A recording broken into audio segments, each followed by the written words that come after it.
In a world that rarely slows down, where even silence is filled with distant echoes of movement and thought, there exists a small presence that seems almost out of place, as if it does not fully belong to the rush of existence around it. Tonight, we drift toward that presence, not with urgency, but with a gentle curiosity, as though approaching a fading dream we are not entirely ready to forget. Deep within quiet landscapes, where light struggles to reach the ground, something moves softly through the shadows. It does not announce itself. It does not seek attention. Instead, it exists in a way that feels almost invisible, like a secret held carefully by the night itself. This is the world of the pangolin, a creature so elusive that even time seems to pass more gently in its presence. Imagine for a moment that the world has begun to slow. The noise of distant life fades, the pressure of thoughts begins to loosen, and everything becomes softer around the edges. In that softness, a small shape begins to appear, moving with quiet intention through the undergrowth. Each step is unhurried, each motion deliberate, as if the act of simply existing is enough. There is something deeply calming about this rhythm. Nothing is forced, nothing is rushed. The pangolin does not fight against its environment. It flows within it, like a calm current beneath still water. And as we follow it in our imagination, there is a subtle shift within ourselves, a gradual easing, as if the weight of the day is being gently set aside without resistance. The night becomes its companion, not dark in a frightening way, but soft and protective, wrapping the world in layers of stillness. Somewhere within that stillness, the pangolin continues its quiet journey, unaware of being observed, unconcerned with being remembered. It simply moves, and in that movement, there is a kind of peace that feels almost ancient. And perhaps that is why we are here now, listening, imagining, following this hidden life through the calm spaces of the earth. Not to chase excitement, but to step away from it, to allow the mind to slow down, to drift, to soften, until even thought begins to feel distant and light. So as this story begins, there is nothing you need to hold on to, only a gentle invitation to follow the quiet path of a creature that lives in near silence, and to let that silence slowly carry you somewhere more calm than before. Chapter 2. Enter the Hidden Creature. In the quiet continuation of this slow journey, the world feels as if it has softened even further, like a distant memory gently unfolding at the edge of awareness. The night is no longer just a backdrop. It becomes something deeper, something almost alive in its stillness, wrapping everything in layers of calm that seem to stretch endlessly in every direction. And within this vast and quiet presence, the pangolin begins to emerge more clearly, not as a sudden appearance, but as something that was always there, simply waiting to be noticed. There is a certain mystery in the way this creature exists, as if it belongs to a world just slightly out of reach. It is not loud, not fast, not demanding in any way. Instead, it carries a sense of subtle continuity, a gentle persistence that allows it to move through life without ever disrupting the balance around it. To observe it, even in imagination, is to slow down without effort, as though the mind itself is learning a quieter rhythm. The pangolin moves through environments that feel untouched by urgency. Forest floors layered with leaves, soil softened by time, and hidden pathways carved not by force, but by repetition and patience. These places are not dramatic or overwhelming. They are simple, steady, and deeply calm, as if nature itself has chosen to breathe more slowly here. And within this quiet setting, the pangolin becomes part of something larger, something that does not need to be explained in order to be understood. As it walks, there is no sense of resistance in its motion. Each step is placed with intention, not because it must be, but because that is its natural way of being. The body of the pangolin is uniquely designed for this existence. Its scales, layered like quiet armor, reflect the faintest light in a way that feels almost subdued, as if even reflection itself is softened in its presence. These scales are not just protection, they are part of its identity, shaping the way it moves through a world that is full of unseen possibilities. Beneath those scales, there is a creature built for patience, not for speed, not for dominance, but for endurance and silence. Its limbs are strong yet unhurried, designed for digging rather than chasing, for uncovering rather than pursuing.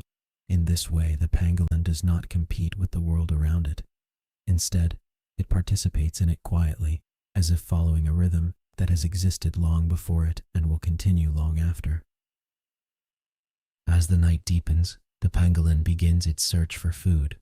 But even this search feels different from what one might expect in the natural world. There is no chaos, no frantic movement, no sense of struggle.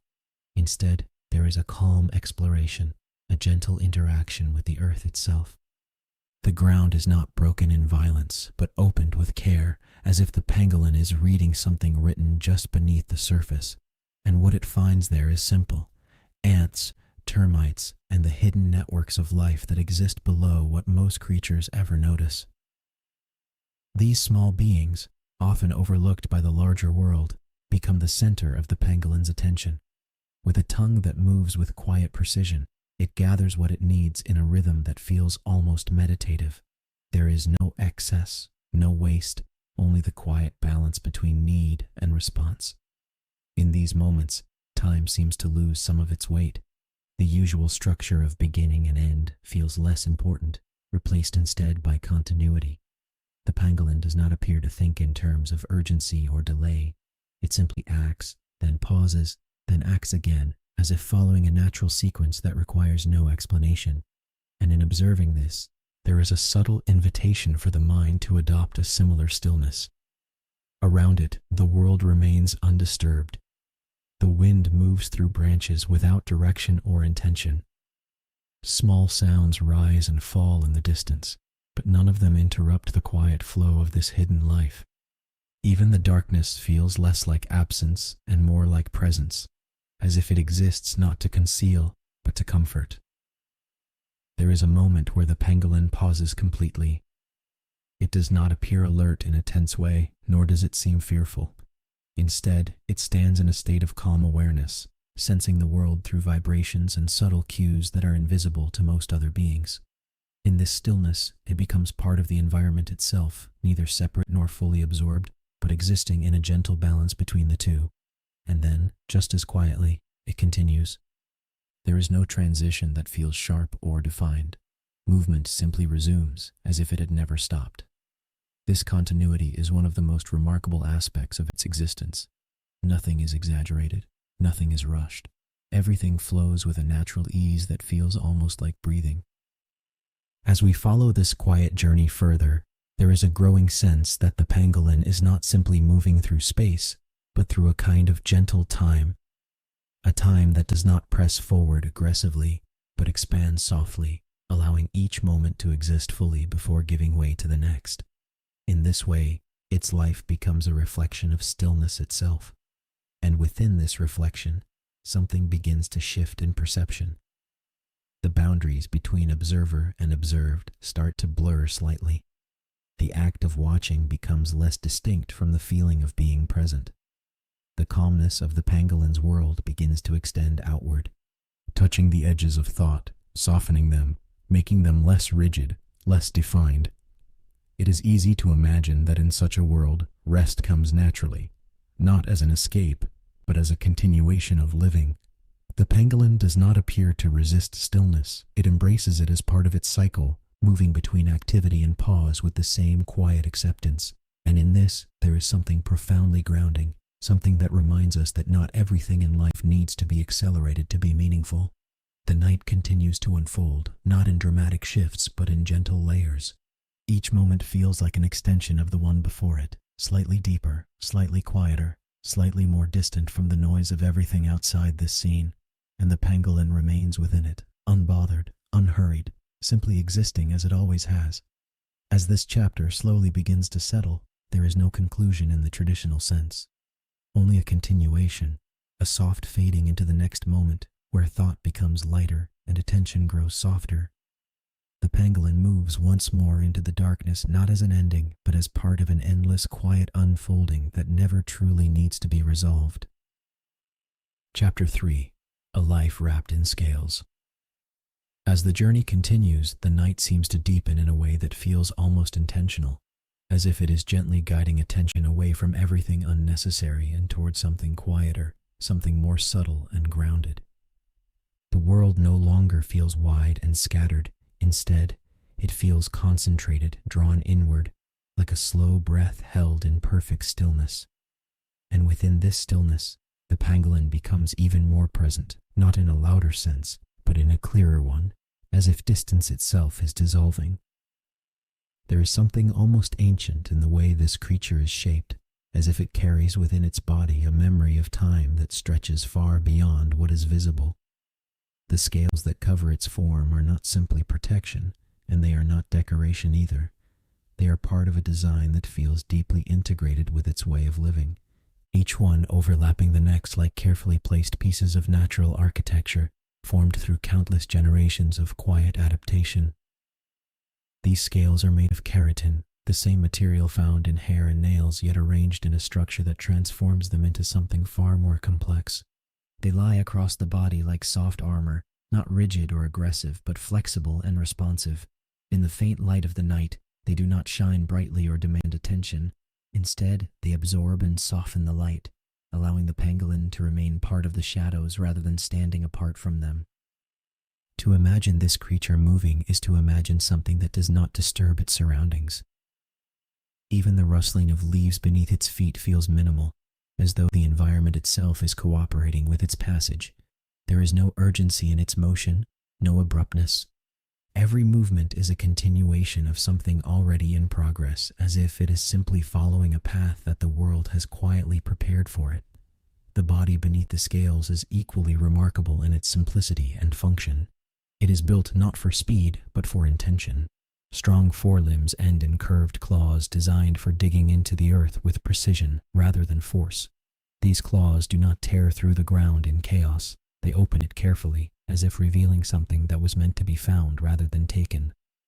When the pangolin interacts with the earth, there is a sense of conversation rather than conflict. Soil is not an obstacle, but a layer of hidden life waiting to be gently uncovered.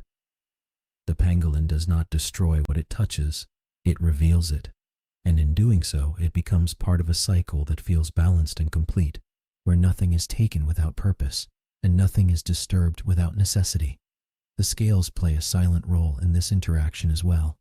As the pangolin moves its body, these layered plates shift subtly, creating a soft rhythm that mirrors its internal calm. They protect against external threats, but they also define the creature's silhouette in a way that blends seamlessly with its environment. It is easy to imagine that in darkness it does not appear as a distinct shape, but rather as a continuation of the landscape itself. There is a quiet intelligence in this design, not intelligence in the human sense of thought or reasoning, but something older and more instinctive, shaped by survival and time. The pangolin does not need to think about its protection in the way other creatures might. Its body already carries that knowledge encoded into its very structure, allowing it to exist without hesitation. As it continues to move through its environment, the contrast between vulnerability and protection becomes almost poetic. Beneath the armored exterior is a soft, sensitive life that depends entirely on this balance, and yet there is no contradiction here. The softness and the strength are not opposing forces, but parts of the same quiet system, working together without tension. The night around it remains unchanged, yet somehow it feels different when observed through this lens. Every shadow becomes more meaningful, every silence more layered. The pangolin does not disrupt this atmosphere, it completes it. Its presence adds a subtle texture to the darkness, as if the world is slightly more whole when it is there. At times, the pangolin pauses, and in these pauses, its form becomes almost indistinguishable from its surroundings. The scales reflect so little light that it can easily merge with the soil, the roots, the fallen leaves. It is not hiding in fear. It is simply existing in alignment with its environment. There is no need for separation when belonging is already complete. And then, just as gently, it resumes its slow movement. The transition between stillness and motion is so smooth that it almost feels like the same state expressed in two different ways. There is no interruption in its rhythm, no break in its continuity. It simply continues as it always has, guided by instincts that require no explanation. In observing this, there is a growing sense that the pangolin's life is not divided into moments of action and rest in the way human life often is. Instead, it flows as a single uninterrupted experience, where each state blends into the next without resistance. Even rest does not feel like an absence of activity, but rather a different expression of the same quiet existence. The deeper one follows this thought, the more the idea of separation begins to soften. The pangolin does not live in segments, it lives in continuity. And in that continuity, there is a kind of stability that feels both foreign and familiar at the same time. It is foreign because it differs so greatly from the urgency of modern perception, and familiar because it resonates with something deeply instinctive, something almost forgotten. As the night grows stiller, the image of the pangolin becomes less about movement and more about presence. It is no longer defined by what it does, but by how it exists within the world around it. The scales, the slow steps, the quiet pauses, all of these become expressions of a single unified way of being. And in this way, the pangolin begins to feel less like a distant animal and more like a reminder that life does not always need to be fast to be meaningful, that protection does not need to be loud to be effective, and that existence itself can be gentle without losing strength. As this chapter slowly fades into its final moments, there is no dramatic conclusion waiting at the end, only a continued sense of quiet unfolding, where the pangolin remains within its world of shadow and stillness, moving forward not toward an ending, but simply as part of an ongoing silent rhythm that never truly stops. Chapter 4, where silence becomes home. In the deepening calm of this journey, the world begins to feel less like a place filled with separate objects, and more like a single continuous presence, breathing slowly and steadily beneath the surface of awareness. The night no longer feels like something that arrives. It feels like something that has always been here, patiently waiting, stretching across unseen distances without beginning or end. And within this vast and quiet continuity, the pangolin moves as though it belongs not just to the land, but to the very idea of stillness itself. There is a certain kind of landscape that seems made for silence, not silence as absence, but silence as fullness, where every subtle sound has space to exist without being interrupted. These are the places where the pangolin lives, forest floors layered with soft decay, grasslands that sway gently under invisible winds, and hidden burrows carved slowly into the earth over time. Nothing in these environments feels rushed or artificial. Everything appears to follow a rhythm that predates memory. As the pangolin travels through these spaces, it does so with a kind of natural harmony that is difficult to describe in ordinary terms. Its movement does not disrupt the world around it. Instead, it blends into it, like a note that perfectly fits into a long and quiet melody. Each step is placed with care, not because it is thinking about each action, but because its entire being is already aligned with this pace. The ground beneath it is not just terrain, it is a living archive of time. Layers of soil, roots, insects, moisture, and forgotten traces of life form a complex and silent structure that supports everything above it. The pangolin interacts with this world not as an outsider, but as a participant. When it digs, it does not tear or destroy. It opens pathways, revealing what already exists beneath the surface, as though the earth is gently offering what it holds. There is something profoundly peaceful in this interaction. The act of searching becomes indistinguishable from the act of listening.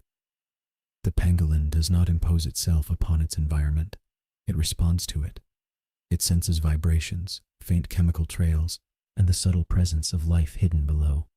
And in doing so, it moves with a confidence that is not loud or assertive, but deeply grounded. Above this quiet exchange, the night continues its slow expansion. Shadows lengthen not in dramatic ways, but in soft transitions that feel almost natural to the point of being unnoticed. Light becomes sparse, not because it is gone, but because it is no longer necessary in the same way. The world seems to prefer its darker tones here, as if darkness itself is a form of rest. In this setting, the pangolin's existence feels perfectly integrated. There is no sense of contrast between the creature and its environment. Instead, there is continuity. Its scales reflect the muted tones of the earth, allowing it to move almost unseen. These scales, layered like quiet architecture, do not separate it from the world, but connect it to it, shaping its presence in a way that feels both protective and natural. As it pauses occasionally, the stillness around it deepens further. In these moments, it becomes nearly impossible to distinguish the animal from the landscape. A curled form near the base of a tree, a soft shape against the soil, a subtle outline within shadow. These impressions are brief and uncertain, as if the world itself is reluctant to define it too sharply. There is a kind of wisdom in this way of existing, not the kind of wisdom that is spoken or taught, but the kind that is lived through balance. The pangolin does not seek to control its surroundings. It does not attempt to dominate space or time. Instead, it moves within them with a quiet acceptance, as though it understands that everything has its place and rhythm. The idea of home, in this context, becomes something different. It is no longer a fixed location or a structure. It becomes a state of being. For the pangolin, home is not somewhere it goes, but something it carries within its movement. Every forest floor, every hidden burrow, every stretch of earth it crosses becomes part of this continuous sense of belonging. Even the act of foraging, which might appear mechanical or instinctive at first glance, reveals itself as something more subtle. It is not driven by urgency, but by balance. The pangolin takes only what it needs, moving between moments of action and stillness without tension. There is no excess, no accumulation beyond necessity. Life is maintained in a way that feels almost self-regulating, as if guided by an internal understanding of harmony. As we observe this, there is a gradual softening in the way time is perceived. The distinction between moments begins to blur. What was once a sequence of actions becomes a continuous flow. The pangolin is not moving from one event to another. It is simply existing through them, as though everything is part of a single extended breath. The forest around it seems to reflect this same quality. Branches do not sway with urgency. Winds do not rush. Even distant sounds feel softened, filtered through layers of distance and quiet. It is as if the entire environment is participating in the same slow rhythm, reinforcing the sense that nothing here needs to be hurried. There are times when the pangolin disappears entirely from view, not because it has gone far, but because it has merged so completely with its surroundings that separation becomes meaningless. In these moments, awareness shifts from observing a creature to sensing an environment. The boundaries between subject and space dissolve gently, leaving only presence. And in that presence, something subtle begins to change in perception. Thoughts become less structured, less insistent. Attention no longer moves sharply from one point to another, but drifts softly, like leaves carried by a slow current. There is no effort in this drifting. It happens naturally, as if responding to the rhythm of the world itself.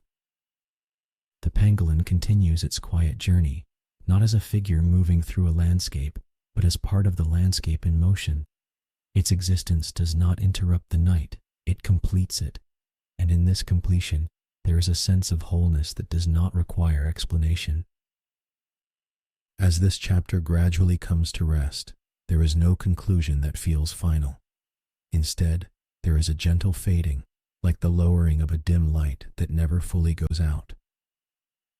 The pangolin remains within this fading, still present, still moving in its slow and steady way, as the world around it continues to soften into deeper layers of silence. And perhaps in this silence, there is a reminder that home is not always a place to be found, but sometimes a rhythm to be followed, quiet, steady, and endlessly continuing beneath the surface of everything. Chapter 5, A Nocturnal Wanderer. In the deepest stretch of night, where even the idea of time begins to feel distant and unimportant, the world around the pangolin settles into a quieter form of existence. The air itself seems heavier with stillness, not in a suffocating way, but in a comforting one, as if everything has finally agreed to pause and simply exist without urgency. It is within this expanded silence that the true rhythm of the pangolin's life becomes more visible, like a slow current beneath an unmoving surface. The pangolin is a nocturnal wanderer, though even this description feels too active for the way it moves through its world. It does not wander in search of excitement or discovery. It moves because movement is part of its natural cycle, as essential and unforced as breathing. The night is not a time of concealment for it, but a time of alignment. When the sun withdraws and the world cools, the pangolin becomes more fully itself, as though the softness of darkness allows its existence to unfold without resistance. There is something deeply calming about imagining this transformation. The transition from day to night in its world is not dramatic. It is gradual, almost imperceptible, like a thought dissolving before it is fully formed. Shadows lengthen slowly, temperature shifts gently, and the environment seems to exhale. And within this exhalation, the pangolin begins its quiet activity, stepping into a realm that feels designed not for visibility, but for presence. As it moves, the forest floor responds in subtle ways. Leaves compress softly under its weight, branches remain undisturbed unless directly touched, and even the smallest sounds feel absorbed rather than amplified. The pangolin does not interrupt this environment, it participates in it. Its presence is so integrated that it becomes difficult to separate the creature from the space it inhabits. Unlike many creatures of the night that rely on speed or alertness, the pangolin relies on patience. Its awareness is not sharp and reactive, but broad and steady. It senses the world through vibrations in the soil, faint chemical traces in the air, and the subtle language of movement beneath the ground. This form of perception does not demand attention, it invites it gently. And as a result, the pangolin's experience of the world feels less like a sequence of events and more like a continuous field of understanding. There is a quiet elegance in the way it navigates darkness, not because it conquers it, but because it belongs to it. The scales that cover its body help shape this relationship. They do not reflect light in a way that draws attention. Instead, they diffuse it, allowing the pangolin to remain part of the night rather than separate from it. In this way, it does not move through darkness as an obstacle, but within it as a companion. At times, the pangolin pauses completely. These pauses are not interruptions in its journey, but essential parts of it. In stillness, it listens to the world in a way that movement does not allow. The faint activity beneath the soil, the distant rustle of unseen life, the slow shifting of air currents, all of these become more pronounced in moments of complete immobility. And in this stillness, the pangolin is not inactive. It is fully engaged, but in a way that does not require motion.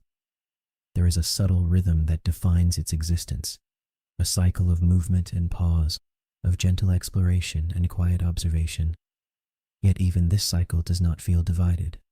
It flows seamlessly, as if there are no real boundaries between one state and another. Movement does not end. It simply softens into stillness. Stillness does not break. It transforms into movement. Everything is part of a single, continuous expression of life. The world around it mirrors this rhythm in its own quiet way. Night creatures move at a distance, barely noticeable.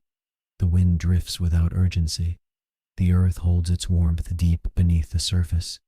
Even the sky above, vast and unchanged, feels closer in the absence of daylight, as if it has leaned in slightly to observe the quiet unfolding below. As the pangolin continues its search for food, there is no sense of struggle or competition. Its actions are precise but never aggressive. It opens small spaces in the earth, revealing hidden colonies of insects that live their own unnoticed lives beneath the surface. There is something almost respectful in this interaction, as if the pangolin is not taking but participating in a shared system of existence. Its tongue, long and finely adapted, moves with a rhythm that feels almost meditative. It extends and retracts with smooth continuity, gathering sustenance without disruption. There is no excess in this process, no urgency, only the quiet fulfillment of need, balanced perfectly with restraint. In this balance, the pangolin's life reflects a principle that feels almost universal, that survival does not need to be loud to be effective. As the night deepens further, the boundaries of perception begin to soften. The difference between foreground and background becomes less distinct. The pangolin is still present, still moving, but it feels less like a separate figure and more like part of a broader atmosphere of existence, The forest, the soil, the air, and the creature itself begin to merge into a single unified impression. In this merging, there is a sense of comfort. Not emotional comfort in the human sense, but a structural one. A feeling that nothing is out of place, nothing is rushing toward an unseen conclusion. Everything is exactly where it needs to be, existing at the pace it was always meant to maintain. Occasionally, the pangolin curls slightly, its body forming a quiet, protective shape. Even this posture feels calm rather than defensive. It is not a reaction to fear, but a natural expression of rest. In this form, it becomes almost indistinguishable from the environment, as though the distinction between life and landscape has gently dissolved. And as we continue to observe, something subtle begins to shift within perception itself. The act of watching becomes less structured. Thoughts lose their sharp edges. Attention begins to drift in softer patterns, no longer anchored to specific details, but carried by the overall feeling of stillness. It is as if the rhythm of the pangolin's world is slowly influencing the rhythm of awareness. The night continues without interruption, yet it no longer feels like progression. It feels like continuation without destination. The pangolin moves through this continuity, not as a traveler seeking arrival, but as a presence unfolding within its own natural state. And in this unfolding, there is a quiet reminder that not all movement is driven by purpose in the way it is often understood. Some movement simply exists because it is part of being alive. Some stillness exists not as absence, but as completion. And between these two states, the pangolin lives its entire life in a balance that feels both delicate and deeply stable. As this chapter gently approaches its end, there is no final moment of resolution, only a gradual softening, as if the edges of the scene are slowly dissolving into darkness. The pangolin remains within that darkness, not as something disappearing, but as something continuing quietly beyond the reach of attention. And so the night carries on, and the wanderer continues its slow passage through it, untouched by urgency, held gently within the endless calm of its nocturnal world. Chapter 6. The Language of Movement. In the continuing stillness of this unfolding night, the world around the pangolin seems to enter an even deeper state of quiet understanding. It is no longer just silence that defines the environment, but a kind of layered calm, where every element appears to exist in perfect agreement with everything else. The forest does not feel separate from the night, and the night does not feel separate from the creature moving within it. Everything is part of a single, slow rhythm that stretches beyond perception, beyond thought, beyond the need for explanation. Within this vast continuity, the pangolin moves again, and yet even the idea of movement begins to feel different here. It is not motion in the usual sense of transition from one point to another. It is something more fluid, more integrated, as if movement itself has become a language, and the pangolin is one of its most quiet speakers. There are languages that do not rely on sound or words. They exist in patterns, in pauses, in subtle changes of presence. The pangolin speaks through such a language. Every step it takes is not just an action, but a form of expression, shaped by instinct and refined by generations of quiet adaptation. The earth beneath it becomes both listener and participant, receiving each motion without resistance. As it travels across the forest floor, there is a sense that the ground understands it, not in a conscious way, but in a natural compatibility, like water shaping itself around a stone without force. Leaves do not react sharply to its presence. Soil does not resist its weight. Even the smallest fragments of the environment seem to adjust gently, as though acknowledging the passage of something that belongs. The pangolin's body is central to this language of movement. Its structure is not designed for speed or spectacle, but for continuity. The curved shape of its form, the layered arrangement of its scales, the grounded placement of its limbs, all contribute to a motion that feels uninterrupted, like a sentence that never fully ends. Each movement flows into the next without separation, creating a rhythm that is steady and unbroken. There is something almost poetic in this continuity, the way it lowers its body toward the earth, the way it shifts its weight forward, the way it pauses without tension. All of it forms a pattern that is not random, but deeply coherent. It is as if the pangolin is not learning how to move, but simply remembering how to exist in motion. The night around it responds in kind. There is no urgency in the wind, no disruption in the shadows. Even distant sounds feel softened, as though they have been filtered through layers of distance and time. In this environment, movement does not stand out. It blends. It becomes part of the atmosphere, indistinguishable from the quiet flow of everything else. At times, the pangolin pauses completely, and in these moments, the language of movement transforms into the language of stillness. But even stillness here is not absence. It is a continuation expressed in another form. The absence of motion does not break the rhythm, it refines it. The world does not stop speaking when the pangolin stops moving. Instead, it speaks more softly, more subtly, in ways that require deeper attention to perceive. There is a delicate intelligence in this balance between motion and pause. It is not a conscious strategy, but an inherited harmony. The pangolin does not choose to synchronize itself with the environment. It is already synchronized. Its entire existence is shaped by this alignment, allowing it to move without conflict, without friction, without unnecessary force.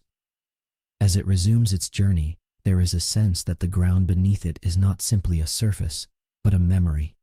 Each step contributes to a pattern that has existed long before this moment and will continue long after it. The forest floor holds traces of countless similar movements, layered invisibly within its structure. The pangolin is not the first to move this way, nor will it be the last. It is part of a continuing conversation between life and land. In this way, movement becomes more than survival. It becomes participation. The pangolin does not move against the world. It moves with it. This distinction is subtle, yet profound. It changes the meaning of every action, transforming necessity into harmony. The scales that cover its body play a quiet but essential role in this language. They do not hinder movement, nor do they exaggerate it. Instead, they guide it, shaping how the body interacts with space. As they shift slightly with each motion, they create a soft, almost imperceptible rhythm, like a background pulse that supports the flow of its existence. And beneath this exterior, there is a sensitivity that is often overlooked. The pangolin is aware of its environment in ways that do not require vision or sound in the human sense. It feels vibrations through the ground, detects subtle shifts in air, and interprets patterns that exist beyond direct perception. This awareness is not sharp or fragmented. It is continuous, forming a seamless connection between body and environment. As the night deepens further, the distinction between observer and observed begins to blur even more. Watching the pangolin move is no longer just an act of observation. It becomes a form of participation. The rhythm it follows begins to influence the rhythm of attention itself. Thoughts slow down, awareness expands. The mind begins to mirror the same unhurried flow that defines the creature's existence. There is a quiet realization that movement does not always imply urgency. In many forms of life, movement is simply a way of maintaining balance, of staying in tune with the surrounding world. The pangolin embodies this principle without effort. It does not rush toward goals or outcomes. It simply continues, and in that continuation, there is completeness. Even the act of foraging, when it occurs, follows this language. The pangolin does not disturb the earth with violence. It opens it gently, as though reading something written just beneath the surface. The insects it finds are not pursued with intensity, but gathered with calm precision, as part of a natural exchange that requires no tension. In these moments, the world feels particularly unified. The boundaries between different forms of life seem less rigid. Everything is engaged in its own quiet process, yet all of these processes coexist without conflict. The pangolin is simply one expression within this larger field of existence, neither dominating nor being dominated. And as it continues its slow passage through the night, there is a growing sense that movement itself is not something separate from stillness. They are not opposites here. They are variations of the same underlying presence. Movement is stillness unfolding. Stillness is movement resting. Between them, the pangolin exists in perfect balance. As this chapter gently approaches its end, the language of movement does not conclude. It simply softens, becoming less distinct, more blended with the atmosphere around it. The pangolin continues forward, not as a figure defined by action, but as a quiet expression of continuity within a world that never truly stops speaking in silence. Chapter 7. A Diet Made of Patience.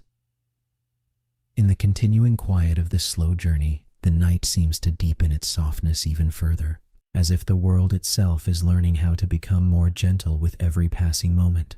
The air carries a stillness that is not empty, but full in a subtle way, like space held carefully between thoughts. Within this calm expansion, the pangolin moves onward, guided not by urgency, but by an ancient rhythm that feels almost indistinguishable from patience itself. There is a kind of life that does not depend on abundance, but on balance. A life where every action is measured not by excess, but by necessity. The pangolin lives within this principle. Its existence is shaped by simplicity, not as limitation, but as harmony. And in this simplicity, even the act of finding food becomes something closer to quiet understanding than to struggle or pursuit. The diet of the pangolin is small in variety, yet profound in its consistency. Ants and termites hidden beneath layers of soil and wood form the foundation of its sustenance. These tiny creatures, often unnoticed by the larger world, become central to its survival. And yet there is nothing chaotic or violent in this relationship. It is not a chase, nor a confrontation. It is a delicate interaction between presence and need. As the pangolin moves across the forest floor, it does so with an awareness that extends beneath the visible surface. The ground is not simply terrain to be crossed. It is a living structure filled with unseen activity. Beneath every step lies a world of tunnels, colonies, and hidden movement. The pangolin does not guess blindly. It listens in its own way, sensing vibrations and subtle changes in density, as if the earth itself is speaking in a language of quiet signals. There is something almost meditative in the way it begins to feed. When it locates a colony, it does not rush into destruction. Instead, it opens the surface carefully, using strong but controlled claws that are designed not for violence, but for precision. The soil parts gradually, revealing the intricate architecture of insect life beneath. It is a moment of exposure, but not of chaos. Everything remains strangely orderly, even in disruption. The tongue of the pangolin plays its role in this process with remarkable continuity. Long, flexible, and uniquely adapted, it moves with a rhythm that feels almost fluid, extending into hidden spaces and returning again in a steady cycle. There is no abruptness in this motion. It is repetitive in the most peaceful sense, as if the act itself has settled into a natural pattern that requires no conscious direction. What is taken is always measured. There is no excess, no accumulation beyond what is needed. The pangolin does not consume with urgency or greed. It consumes with balance, as though aware that every action within this ecosystem carries a quiet responsibility. In this way, feeding becomes less about taking and more about participating in a cycle that has no clear beginning or end. Around this act, the environment remains calm. Even the disturbed soil does not feel chaotic for long. It settles again, slowly, returning to stillness as if nothing has been permanently altered. The forest does not resist what is taken from it. Instead, it continues its own slow processes of renewal, decay, and regeneration, indifferent yet balanced. There is a deeper sense of patience embedded in this entire interaction, not just the patience of the pangolin, but the patience of the world itself. The insects beneath the soil exist in cycles that are just as slow and structured in their own way. Life here does not demand speed, it depends on continuity. And within this continuity, every being plays a role that does not need to be questioned. As the pangolin feeds, its movements remain calm and deliberate.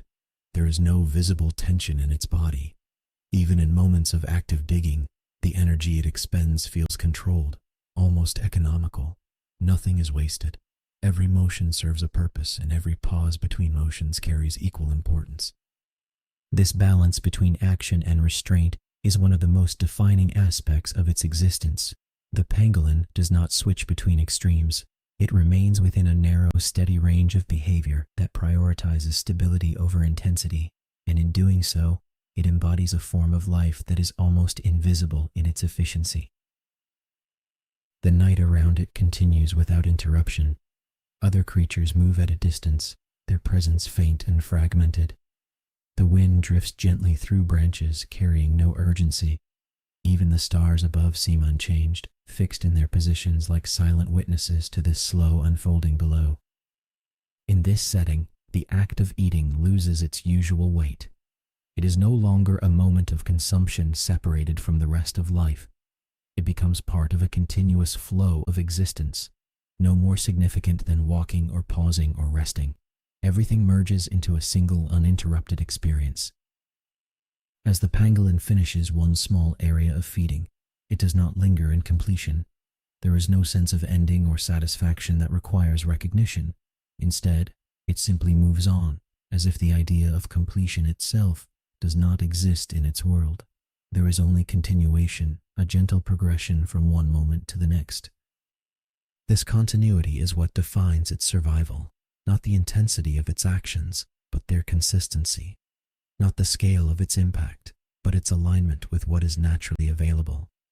In this way, the pangolin does not impose itself upon the world. It fits within it, like a soft shape within a larger pattern. As the observation deepens, there is a subtle shift in perception. The distinction between the act of feeding and the act of existing begins to blur. One does not feel separate from the other. Eating is not an event, it is part of being, and being itself feels like a slow, ongoing exchange with the environment. Even the idea of hunger does not carry urgency here. It is simply another layer of awareness, guiding the pangolin gently toward what is already available. There is no frustration in absence, no exaggeration in presence. Everything is received as it comes, without resistance. And in this quiet exchange between creature and environment, there is a sense of profound equilibrium. Nothing is forced, nothing is excessive. Everything exists within limits that are naturally respected. It is a system that does not require enforcement, only participation. As the night continues its slow expansion, the pangolin remains within this system, moving through it with the same steady rhythm that defines all its actions.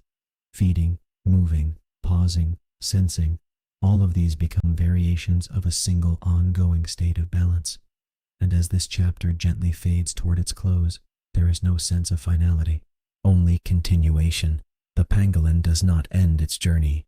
It simply transitions into the next quiet moment, carrying with it the same patience that defines every part of its existence, as the world around it continues to breathe in slow, silent harmony.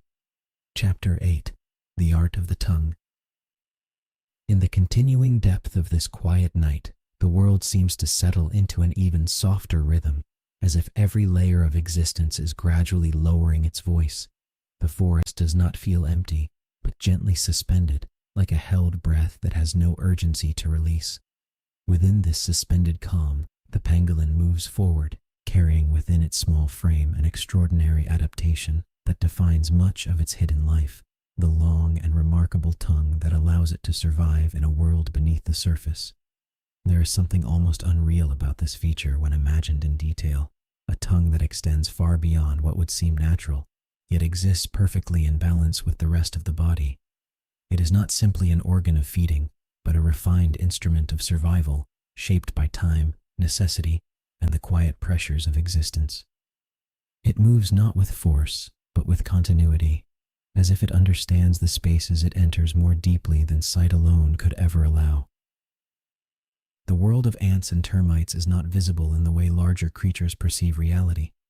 It is a hidden world, built in layers beneath soil, wood, and stone. It is structured, organized, and constantly active, yet rarely acknowledged by the surface above. The pangolin does not need to see this world to understand it. It senses it, reads it, and responds to it with a precision that feels almost intuitive. When it begins to feed, the process is not one of chaos or disruption. It is a gentle intrusion into a complex system that continues even as it is briefly opened. The pangolin's claws create small access points, carefully breaking through barriers that conceal entire colonies of life. And once that hidden world is revealed, the tongue begins its quiet work. There is a rhythm to this motion that feels almost meditative.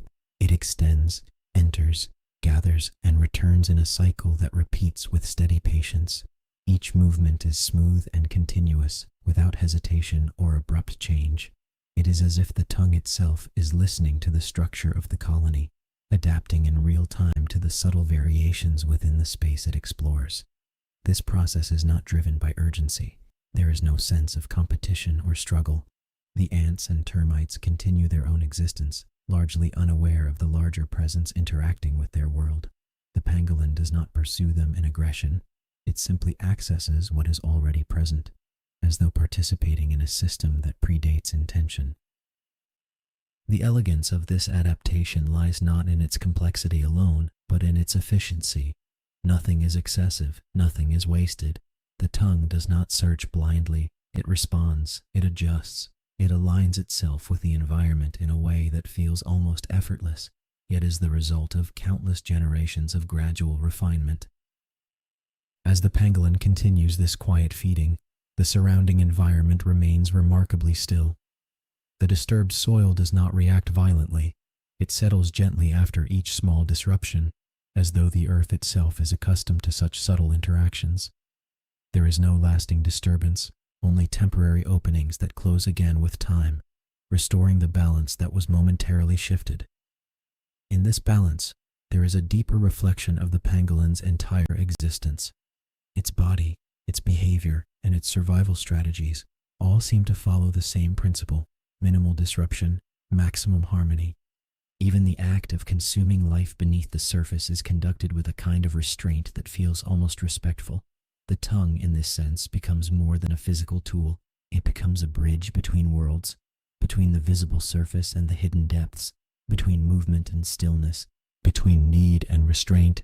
It is the means by which the pangolin connects to a reality that remains largely unseen by most other forms of life. There is something almost poetic in the repetition of this motion, the extension into darkness, the retrieval of sustenance, the return to the body. All of it flows in a pattern that does not feel mechanical, but organic. It is repetition without monotony, continuity without fatigue, a quiet cycle that sustains life without disrupting the calm that surrounds it. As this process continues, time begins to feel less structured. The distinction between moments becomes softer. What was once a sequence of actions now feels like a single ongoing expression. The pangolin is not performing individual tasks. It is engaging in one continuous act of existence, expressed through subtle variations of movement. The night itself seems to adapt to this rhythm. It does not interfere or impose change. Instead, it expands gently around the activity, maintaining its quiet presence. The stars above remain distant and unchanged, offering no judgment, no interruption, only silent observation. Occasionally, the pangolin pauses, and in these pauses, the world feels even more present. The absence of movement does not create emptiness. Instead, it reveals the structure beneath the silence, the faint sounds of distant life, the subtle shifts in air, the barely perceptible movement of unseen creatures, all become more noticeable in contrast to stillness. Yet even in these pauses, the tongue remains an essential part of its identity. It is always ready, always integrated into the flow of behavior, even when not in use. There is no separation between potential and action. The system is complete in itself, requiring no transition between states. As the feeding continues, there is a growing sense that what is being observed is not just survival, but a form of quiet artistry. Not art in the human sense of expression or interpretation, but in the sense of natural perfection, shaped by necessity. Every movement serves a purpose, yet together they form something that feels balanced, coherent, and deeply refined.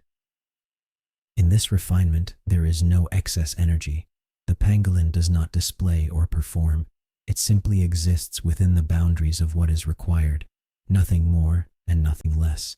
And in doing so, it achieves a form of efficiency that feels almost invisible in its elegance.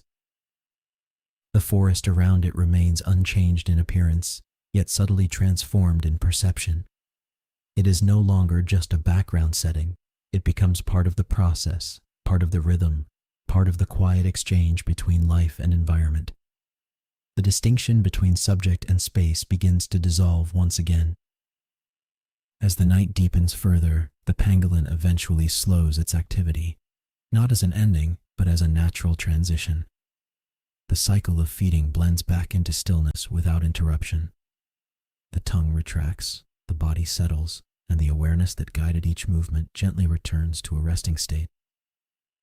There is no sense of completion or conclusion, only continuation in another form. The energy that was expressed through movement now exists as stillness. The same balance remains, only expressed differently, and as this chapter slowly fades, the image that remains is not one of action, but of harmony. A small creature moving between hidden worlds with quiet precision, guided by an adaptation that turns survival into something almost meditative as the night continues its endless, gentle unfolding around it. Chapter 9. A World Beneath the Soil. In the quiet progression of this unfolding night, the sense of space begins to shift once again, as if the world is gently turning itself inside out to reveal what normally remains unseen. The surface no longer feels like the center of existence, but rather a thin, delicate layer resting above something far more complex, far more active, and endlessly alive in its own hidden rhythm.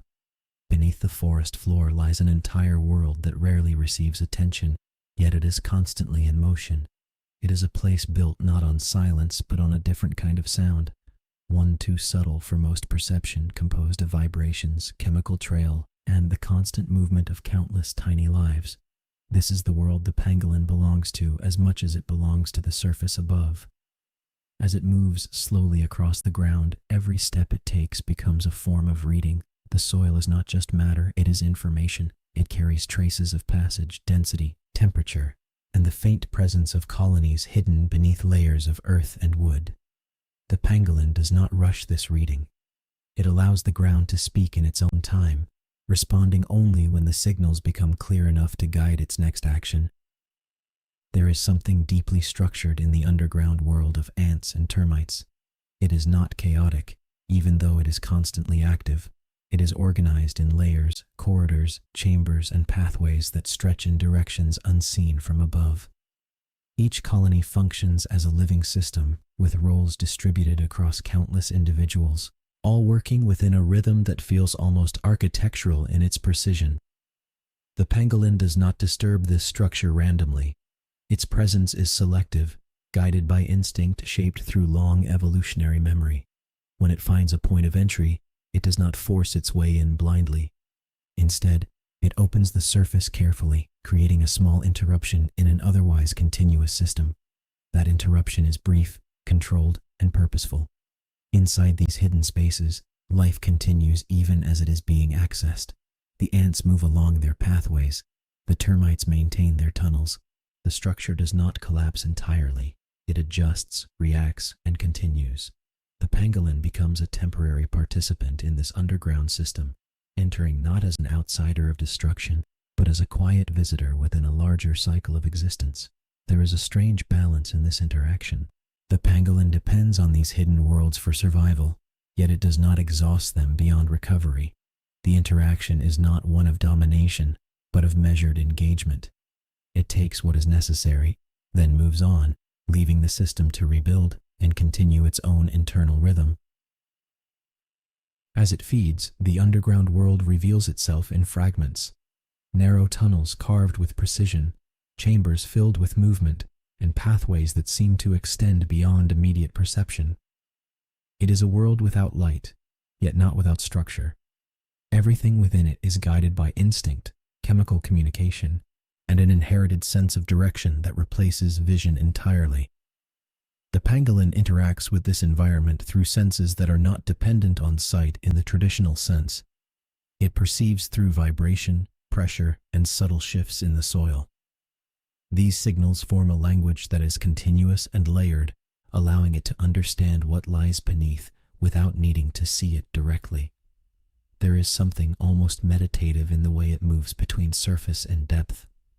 The boundary between above and below becomes less significant with each interaction. The ground is no longer a barrier, it is a threshold, a thin layer separating two forms of the same continuous life.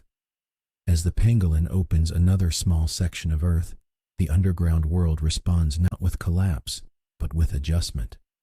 Movement continues within the tunnels. Some insects retreat deeper, others reorganize their paths. The system adapts quickly, maintaining its structure even as it is briefly disrupted. There is resilience in this hidden order, a kind of stability built on constant motion. And through it all, the pangolin remains calm. Its presence does not introduce panic into the system. It is too precise, too controlled, too aligned with the rhythm of necessity. Every action it takes is measured not in force, but in balance. This balance is what allows it to exist within such a complex environment without breaking it entirely. As the feeding continues, there is a growing awareness that the underground world is not separate from the surface world. The two are deeply connected, forming different expressions of the same living system. The roots of trees extend downward into these spaces. Moisture travels through layers of soil. Organic matter cycles between decay and renewal. Everything is linked in ways that are not immediately visible, but constantly active. The pangolin exists at the intersection of these layers.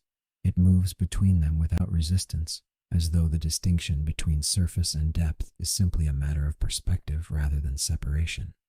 In this sense, it becomes a kind of translator between worlds, interacting with both without belonging exclusively to either. Occasionally, the ground shifts slightly under its weight, not in instability, but in response. The soil compresses, then settles again. The tunnels below adjust, redirecting movement where necessary. Life continues, reorganizing itself around the brief presence of an external force that does not remain long enough to define it. There is a quiet continuity in all of this. Nothing feels abrupt. Even disruption carries a sense of order, as though the system has learned to absorb change without breaking.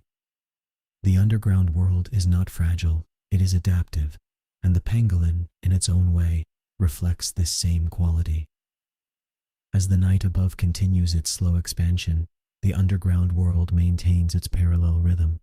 One layer does not dominate the other. They coexist, interdependent and constantly influencing one another in subtle ways. The pangolin moves between these layers as part of its natural cycle, never fully belonging to one alone. And in this movement, there is a deeper realization that life is not confined to what can be easily seen. Beneath every step lies a complexity that is constantly active, constantly evolving, and largely unseen. The pangolin does not simply survive in this environment, it participates in it, becoming part of its ongoing continuity. As this chapter gently approaches its end, the underground world remains active, though unseen. The pangolin withdraws slightly from deeper interaction, returning toward the surface layer with the same calm that defined its descent. There is no separation in experience, only transition. And so the night continues, carrying both surface and depth within its quiet structure, while the pangolin moves between them as a soft, steady presence, belonging fully to neither and yet connected to both in an endless, silent exchange. Chapter 10. Solitary Existence.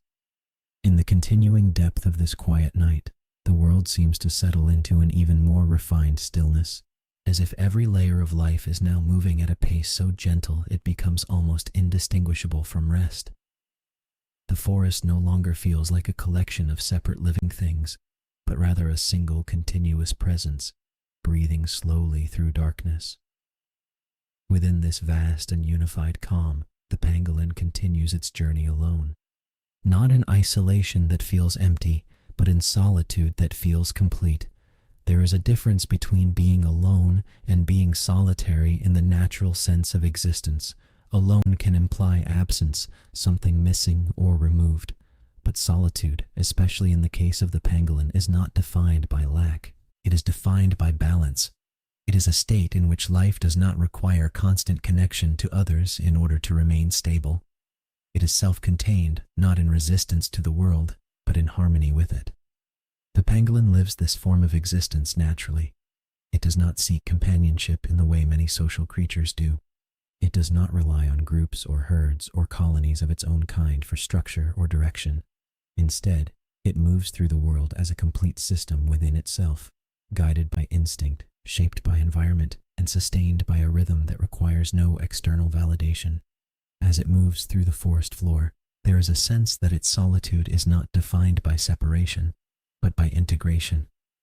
The world around it is not something it is cut off from. It is something it participates in quietly, without the need for constant interaction. The trees, the soil, the insects beneath the ground, the shifting air, all of these elements form a surrounding presence that does not demand attention, but simply exists alongside it. In this way, solitude becomes less about being alone and more about being undisturbed. The pangolin does not appear to experience absence in the way human perception might interpret it. Instead, it exists within a fullness that does not rely on company to feel complete. Every moment it spends moving, pausing, or feeding is already sufficient in itself. There is a calm structure to this way of life. Without the complexities of group behavior, there is no need for communication beyond instinct, no need for negotiation or shared decision-making. The pangolin's existence is streamlined, focused entirely on immediate interaction with its environment. This simplicity is not limitation, it is clarity. As the night deepens further, this clarity becomes even more pronounced. The absence of other pangolins in the vicinity does not create tension or imbalance. Instead, it reinforces the natural rhythm of its behavior. Each action is self-directed, yet fully aligned with the environment. The forest does not feel empty to it. It feels sufficient. There is something quietly powerful in this form of existence, a life that does not depend on visibility or recognition. The pangolin does not need to be seen by others in order for its life to continue meaningfully. It does not perform its existence. It simply lives it in a way that is uninterrupted by the need for external acknowledgement. Even its interactions with the world are minimal and precise. When it feeds, it does so without disturbance beyond what is necessary. When it moves, it does so without altering the environment in lasting or dramatic ways. Its presence is subtle, almost absorbed into the landscape itself, and yet within this subtlety there is complete functionality. Solitude also shapes the way it perceives time. Without the influence of group rhythms or social synchronization, its experience of time becomes entirely environmental. It responds to cycles of light and darkness, temperature and movement, presence and absence. Time is not structured socially, but naturally. It flows without segmentation. As the pangolin continues its slow journey, there are moments where it pauses entirely. In these pauses, its solitary nature becomes even more evident. There is no anticipation of interaction, no expectation of response. The stillness is complete, not interrupted by the need to communicate or adjust for others. It simply exists in that moment, fully present within itself. The forest around it does not challenge this solitude. If anything, it supports it. The vastness of the environment allows for distance without separation, presence without intrusion. Other creatures exist within their own rhythms, distant but not disconnected. The pangolin is part of this larger system, yet not dependent on any direct relationship within it. There is a kind of resilience in this solitary existence, not the resilience of resistance, but the resilience of continuity, the ability to remain stable without external reinforcement. The pangolin does not need reinforcement from its own kind to maintain its behavior. Its survival strategies are internalized, refined through long evolutionary history. As it moves, its scales catch faint traces of ambient light, blending it further into the textures of the night. It does not stand out. It does not seek to. Its body is shaped in a way that allows it to remain part of the background rather than the foreground. This physical adaptation mirrors its behavioral solitude, reinforcing the idea that it is meant to exist in quiet integration rather than separation or display. Occasionally, distant sounds from other nocturnal animals drift through the forest. These sounds do not disrupt the pangolin's state. They pass through the environment like waves through still water, acknowledged but not engaged. The pangolin does not respond unless directly necessary. Its attention remains grounded in immediate surroundings. In this way, its solitude is not withdrawal. It is selectivity, a careful filtering of interaction based on relevance rather than absence. The world is not ignored. It is simply engaged with on different terms. As the night progresses, there is a subtle realization that solitude in nature is not unusual. It is one of many valid ways of existing. Some creatures live in groups, others in pairs, and others, like the pangolin, exist primarily alone. None of these structures are superior or inferior. They are simply adaptations to different needs, environments, and survival strategies. And within this diversity, the pangolin's solitary existence becomes a quiet expression of balance. It does not resist connection, nor does it seek it unnecessarily. It simply exists in a state where connection is not required for stability. As this chapter gently moves toward its close, the image of the pangolin remains steady within the darkness, a solitary figure moving through a world that does not demand more than it offers, continuing its life in a rhythm that is both simple and complete. There is no loneliness here, only continuity, no absence, only space, and within that space, a quiet, enduring form of life that remains whole on its own. Chapter 11. The Defensive Curl. In the continuing hush of the night, the world feels as though it has slowed even further, reaching a point where movement is no longer measured in speed or distance, but in intention alone. Everything appears softened by distance and darkness, as if the entire landscape has agreed to lower its voice and step back into a more patient form of existence. Within this deepened calm, the pangolin continues its solitary path, carrying with it one of the most distinctive and misunderstood behaviors in the natural world. There is a moment in the life of the pangolin when stillness transforms into protection, and protection becomes a shape. It is not a dramatic reaction, nor a chaotic response. It is a quiet, almost graceful unfolding of instinct, where the body gently closes into itself, forming a complete and self-contained curve. This is the defensive curl, a behavior so precise and instinctive that it feels less like an action and more like a return to an original state. When the pangolin curls, it does not do so with tension or panic. The movement is smooth, deliberate, and deeply controlled. The limbs fold inward, the head tucks carefully beneath the body, and the tail wraps around to complete the form. What remains is a compact, armored sphere, a living structure of scales and silence, designed not to confront danger, but to withdraw from it without conflict. In this form, the pangolin becomes something else entirely in appearance. It is no longer a moving creature with defined direction or visible intention. It becomes part of the landscape itself, a textured object resting among leaves, soil, and shadow. The boundaries between body and environment blur even further, until it is almost impossible to distinguish where life ends and terrain begins. There is something deeply symbolic in this transformation, though it is not performed with symbolism in mind. The pangolin does not interpret its own behavior, it simply responds. And yet, to an outside observer, this curling becomes a powerful expression of a different kind of strength. Not the strength of resistance, but the strength of withdrawal. Not the strength of confrontation, but the strength of protection through stillness.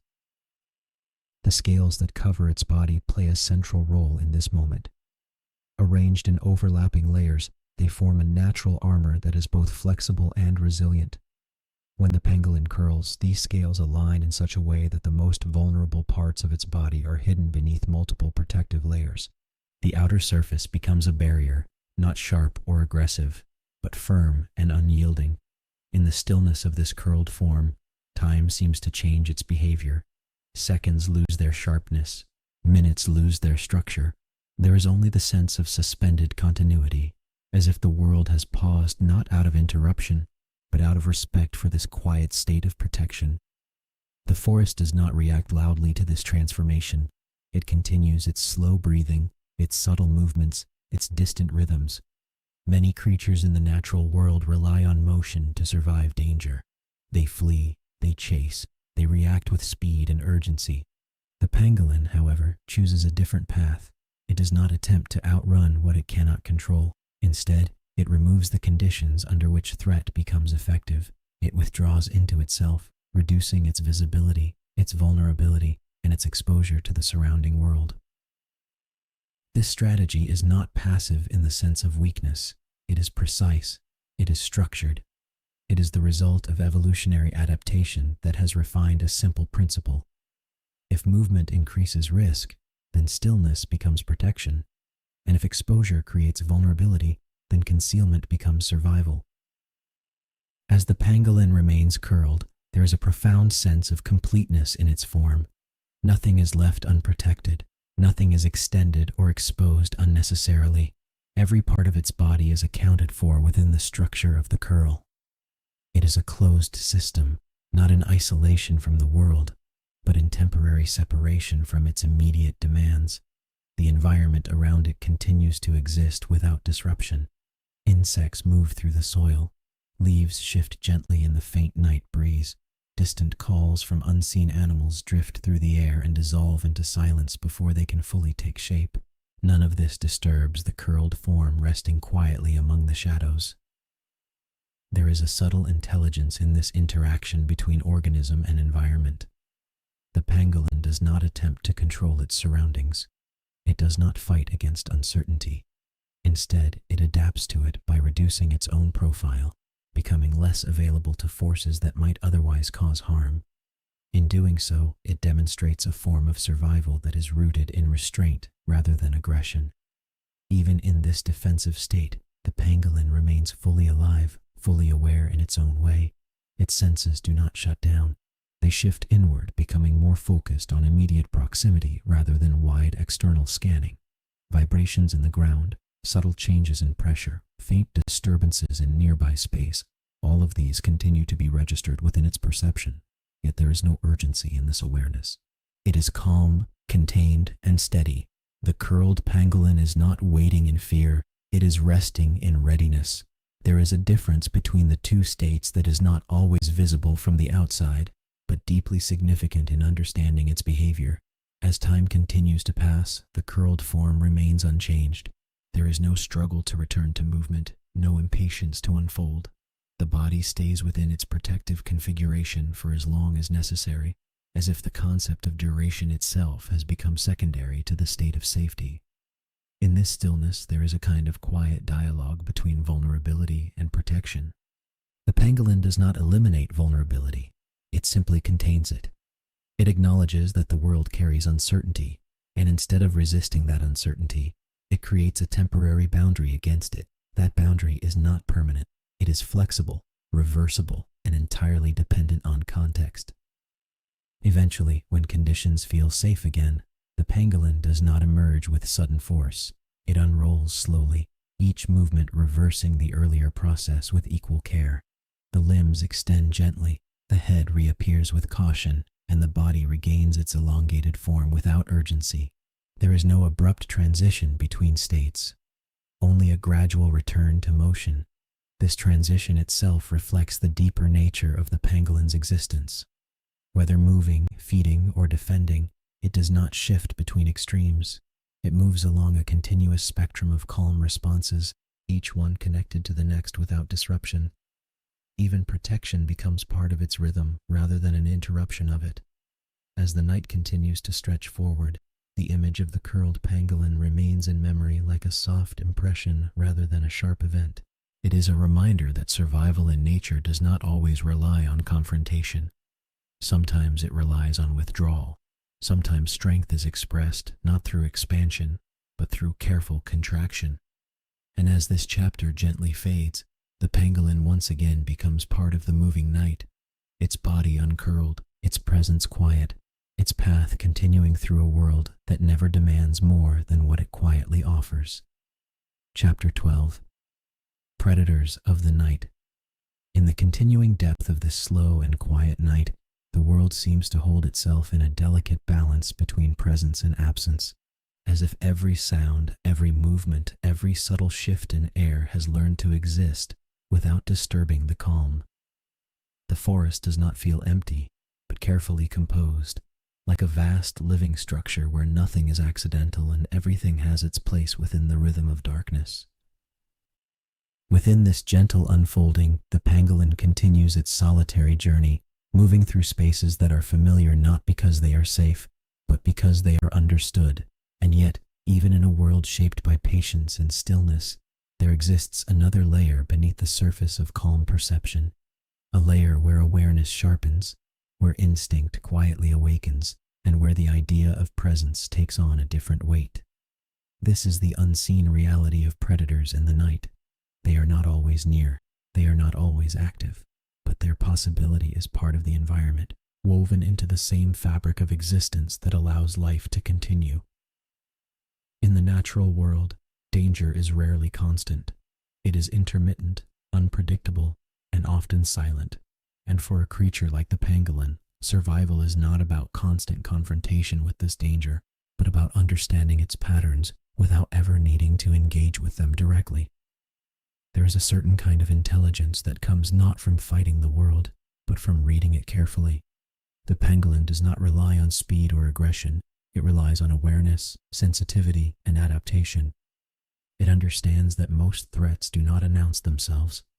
They emerge quietly, move briefly, and disappear again into the same darkness that conceals everything else. The night itself plays a complex role in this balance. It is both protector and veil. It allows the pangolin to move freely, reducing visibility and lowering the intensity of external observation. At the same time, it also conceals other forms of life, some harmless, some neutral, and some potentially dangerous. Darkness does not discriminate. It simply covers everything equally, turning the world into a shared space of uncertainty. In this shared space, the pangolin's survival strategy remains consistent. It does not seek confrontation. It does not attempt to dominate or defend territory in the aggressive sense.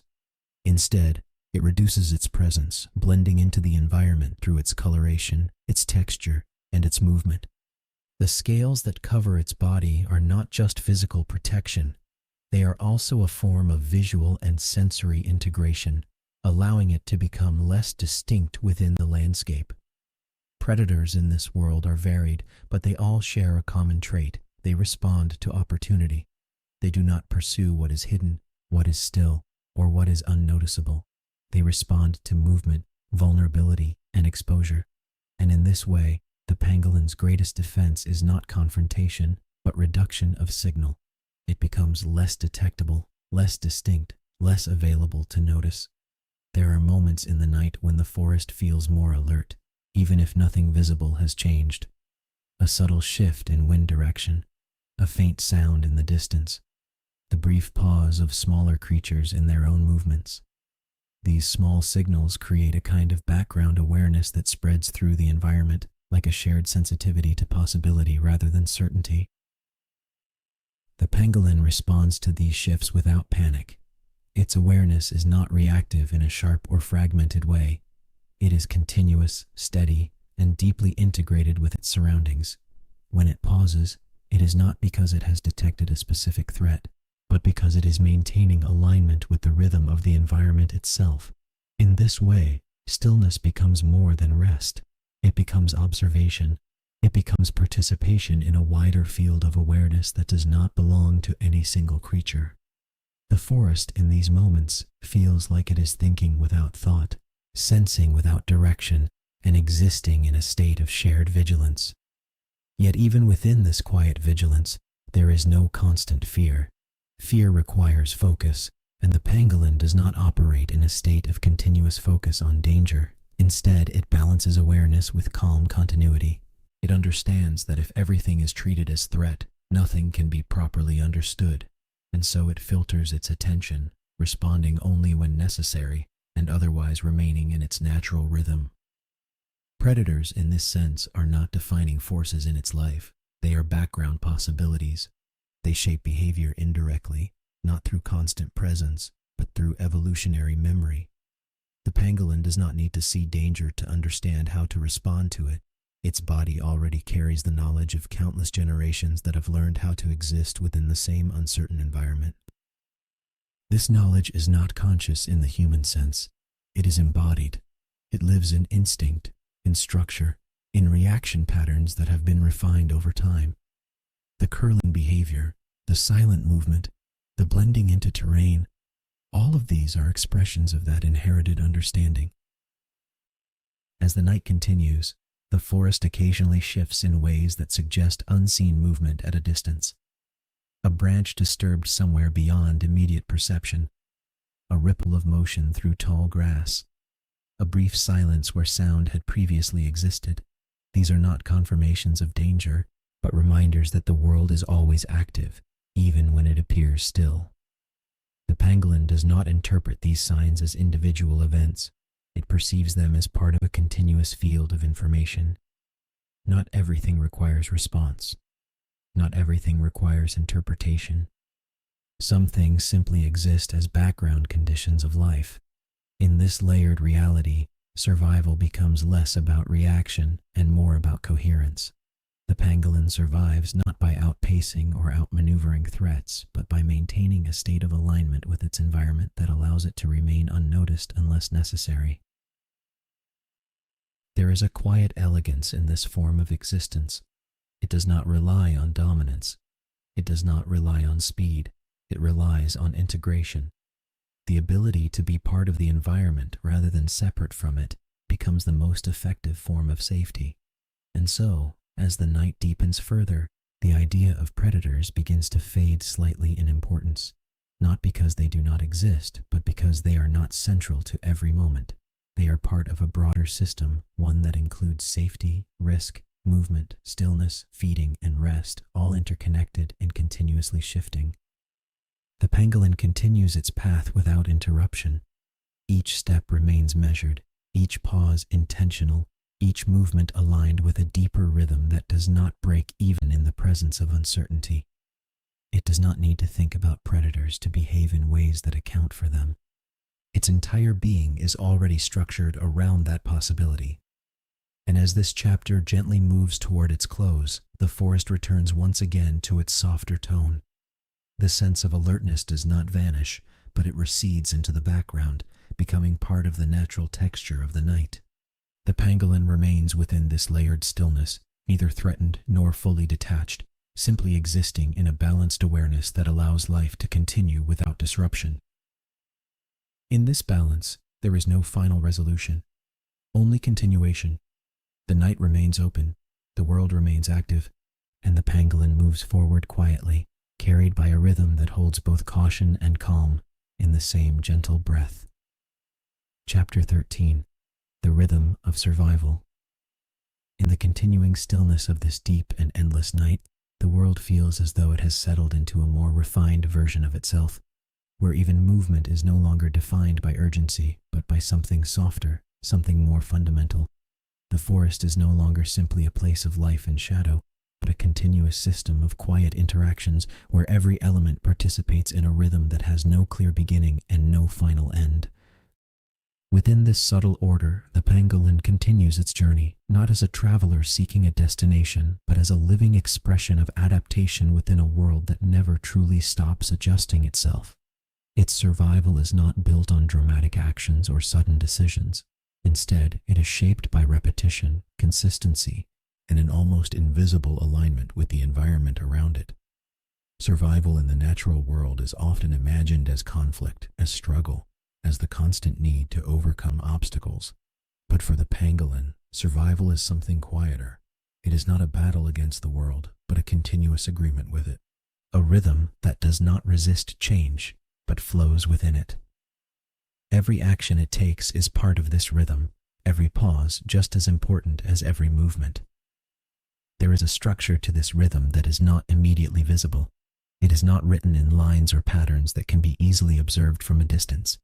It exists instead in behavior, in instinct, in the subtle timing of responses to the environment. The pangolin does not need to consciously maintain this rhythm. It is already embedded within its way of being. As it moves across the forest floor, each step reflects this internal timing. There is no rush, no hesitation, only continuity. The ground beneath it is uneven, textured, layered with organic history, yet the pangolin navigates it as though it is already familiar with every variation. This familiarity is not learned in a single moment, but accumulated over generations of existence. The rhythm of survival is not only about movement, it is also about timing of stillness. The pangolin pauses when the environment suggests pause. It feeds when signals indicate availability. It curls when conditions require protection.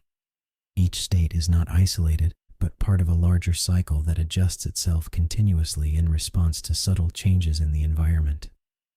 There is something almost mathematical in this balance, though it is not calculated in the conscious sense. It is an organic precision, where every action fits into a larger system without friction. Nothing is excessive, nothing is missing. Everything is proportioned according to need rather than desire. As the night continues, this rhythm becomes more apparent not in what changes, but in what remains consistent. The forest may shift in temperature, in sound, in distant activity, but the underlying flow remains stable. The pangolin is part of this stability. It does not disrupt it. It does not control it. It simply participates within it. At times, the rhythm of survival becomes almost invisible. The pangolin moves, feeds, pauses, and continues in ways that do not stand out against the background of the environment. This lack of distinction is not weakness. It is integration. The ability to exist without disruption is one of the most effective forms of survival in a world where attention can often attract risk. The idea of efficiency becomes central in this context. Efficiency here is not about speed or output, but about alignment. The pangolin does not waste energy on unnecessary motion. It does not overreact to stimuli that do not require response. It filters its actions through a quiet internal logic shaped by necessity. Even its senses are tuned to this rhythm. It does not process every detail of the environment equally. Instead, it prioritizes what is relevant in the moment. A vibration in the soil may carry more importance than a distant sound. A subtle change in air may matter more than visible movement far away. This selective awareness allows it to remain focused without becoming overwhelmed. The forest itself supports this rhythm in subtle ways. It does not demand constant attention from its inhabitants. It allows cycles of activity and rest to unfold naturally. Night creatures move according to their own patterns, yet all of these patterns overlap without conflict. There is no central coordination, yet there is coherence. As the pangolin continues its slow progression, there are moments where its movement seems almost indistinguishable from stillness. The transitions between states are so smooth that they do not register as separate events. Movement flows into pause, and pause flows into movement, without disruption or clear boundaries. This fluidity is essential to its survival. In a world where conditions can change without warning, rigidity would be a disadvantage. The ability to adjust without resistance, to shift states without hesitation, becomes a form of resilience. The pangolin embodies this resilience not through strength alone, but through adaptability. There is also a deeper layer to this rhythm that extends beyond physical survival. It influences perception itself. The way the pangolin experiences its environment is shaped by this continuity. There is no fragmentation in its awareness. It does not divide time into sharply separated units. Instead, it perceives life as an ongoing flow of interactions. In this flow, the concept of urgency loses much of its weight. Urgency requires separation between states, before and after, problem and solution, threat and response. But in the pangolin's rhythm, these separations are softened. Responses are integrated into continuous awareness rather than isolated reactions. As the night deepens further, this rhythm becomes even more pronounced. The world around the pangolin seems to settle into a shared tempo, where everything operates at a similar pace. Even distant disturbances fade quickly back into silence, as if the environment itself prefers continuity over disruption. Occasionally, there are subtle interruptions in this rhythm, a sudden sound, a brief shift in movement somewhere beyond immediate perception. But these interruptions do not break the flow. They are absorbed into it, becoming part of the ongoing pattern rather than exceptions to it. The pangolin does not treat these moments as anomalies. It incorporates them into its awareness without allowing them to dominate its behavior. This ability to integrate unpredictability without destabilization is central to its way of life. And so the rhythm continues, not as repetition in a mechanical sense, but as a living continuity that adapts while remaining stable. Each moment is slightly different from the one before it, yet connected in a way that preserves coherence. As this chapter gently moves toward its close, The idea of survival is no longer seen as struggle or resistance. It becomes something quieter, more integrated, a continuous negotiation between organism and environment, where balance is maintained not through force, but through alignment. The pangolin remains within this rhythm, neither rushing ahead nor falling behind. It moves as part of it, shaped by it, and inseparable from it. And as the night continues its endless unfolding, survival itself becomes indistinguishable from existence, carried forward in a calm and steady flow that requires no conclusion. Chapter 14. Silence that breathes in the continuing expansion of this deep nocturnal world. Silence begins to take on a new quality, no longer just the absence of sound, but something far more present, almost tangible in its depth. It feels as though silence itself has become a living layer of the environment, something that moves gently through the forest, touching every surface, every leaf, every hidden space beneath the soil. It is not empty. It is full in a way that cannot be easily measured. Within this breathing silence, the pangolin continues its slow progression through the night. Its presence is quiet, not because it is trying to be quiet, but because silence is the natural outcome of its way of existing. Every step it takes seems absorbed by the ground before it can fully emerge into sound. Every movement dissolves into the surrounding stillness as if it was always meant to belong there. There is a subtle transformation that occurs when silence becomes this complete. The world no longer feels divided into active and inactive moments. Instead, everything becomes part of a continuous state of being, where motion and stillness are simply variations of the same underlying calm. The pangolin does not exist outside of this silence. It exists within it, shaped by it, and continuously returning to it. As it moves, the forest responds not with reaction, but with acceptance. Leaves do not rustle loudly in response to its passage. Branches do not break or protest unless necessary. Even the soil seems to soften its resistance, as though recognizing the presence of something that does not seek to disturb, but simply to pass through. This interaction between creature and environment is not passive. It is a form of mutual understanding that has developed over time through countless cycles of life and adaptation. The pangolin does not impose itself on the world, it aligns with it. And in return, the world does not resist its presence in a disruptive way. Instead, it accommodates it within its own structure of quiet continuity. Silence, in this sense, is not an empty space. It is an active condition. It carries information, sensitivity, and awareness. It allows even the smallest disturbances to become meaningful without becoming overwhelming. The pangolin operates within this field of silence as though it is reading a language that exists without words. There are moments when the silence deepens even further, reaching a point where it feels almost dense, as if the air itself has thickened with stillness. In these moments, the pangolin slows its movement, not out of fear, but out of attunement. It adjusts itself to the environment in real time, maintaining balance within the subtle changes of its surroundings. This responsiveness is not deliberate in a conscious sense. It is instinctive, refined through long evolutionary processes that have shaped its behavior into something highly sensitive yet remarkably stable. The pangolin does not need to interpret silence, it simply exists in harmony with it. As the night progresses, the idea of sound becomes increasingly distant, not because sound disappears, but because it loses contrast. Without sharp interruptions or sudden changes, everything blends into a continuous field of quiet presence. Even distant noises lose their edges, becoming part of the background rather than distinct events. In this environment, the pangolin's internal awareness becomes more prominent than external signals. Its perception is no longer dominated by immediate stimuli. Instead, it is shaped by a broader sense of environmental continuity. It does not react to every minor fluctuation. It filters experience through a calm, steady framework of relevance.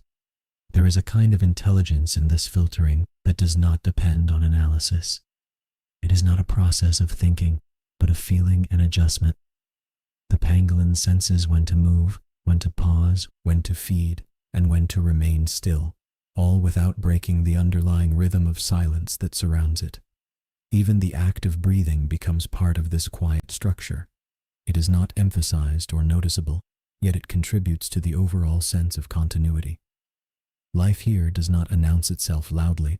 It expresses itself in subtle, integrated patterns that blend seamlessly into the environment. As the pangolin continues its journey, there are brief moments where it becomes almost indistinguishable from its surroundings. Its body, covered in layered scales, reflects very little light. Its movement is minimal and controlled. Its presence does not create sharp boundaries within the landscape. Instead, it becomes part of the texture of the night. This integration is not concealment in a strategic sense. It is simply the result of a way of being that does not rely on separation from the environment. The pangolin does not need to stand out in order to function. It exists effectively through alignment rather than distinction.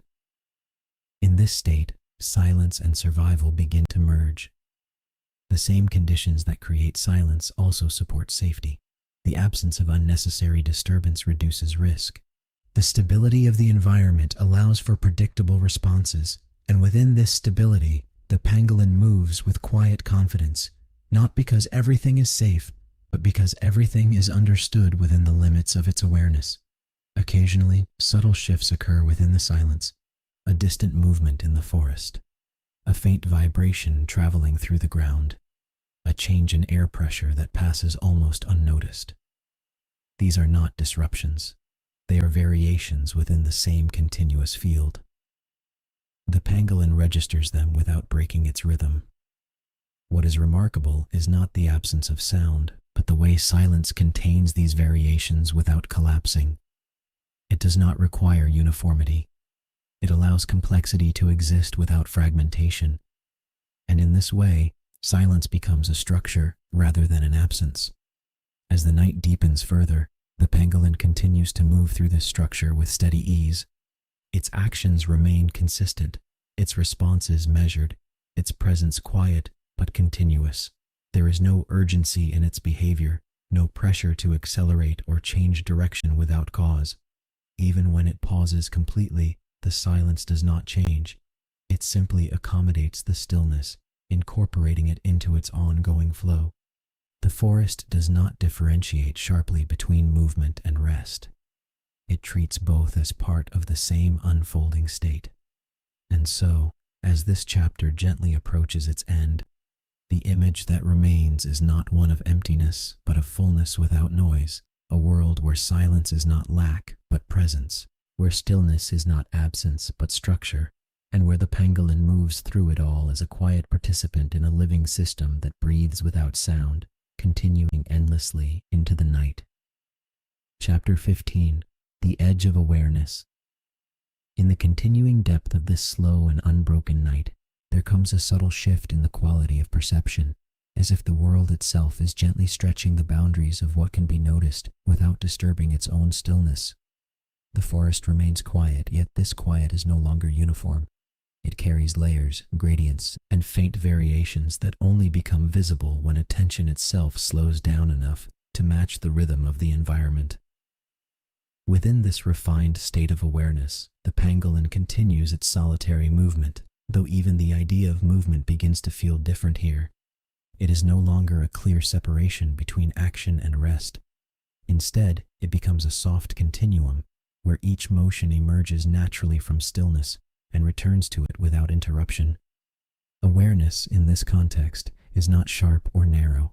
It is wide, diffuse, and gently distributed across the surrounding space. The pangolin does not focus intensely on a single point in its environment. Instead, it holds a broader sensitivity, one that allows it to register changes without becoming overwhelmed by detail. This form of perception is quiet but deeply effective. There is an edge to awareness in the natural world, though it is not an edge in the physical sense. It is the boundary between what is immediately relevant and what remains distant. For the pangolin, this edge is constantly shifting, shaped by movement, sound, vibration, and subtle changes in environmental structure. It is not fixed, it is fluid. As the night progresses, this edge becomes more pronounced not through intensity, but through refinement. The absence of strong stimuli allows smaller details to emerge, a faint disturbance in the soil, a slight shift in airflow, the distant, almost imperceptible movement of unseen life. These are not events that demand reaction, but they contribute to the overall texture of awareness. The pangolin does not interpret these signals in isolation. It experiences them as part of a continuous field.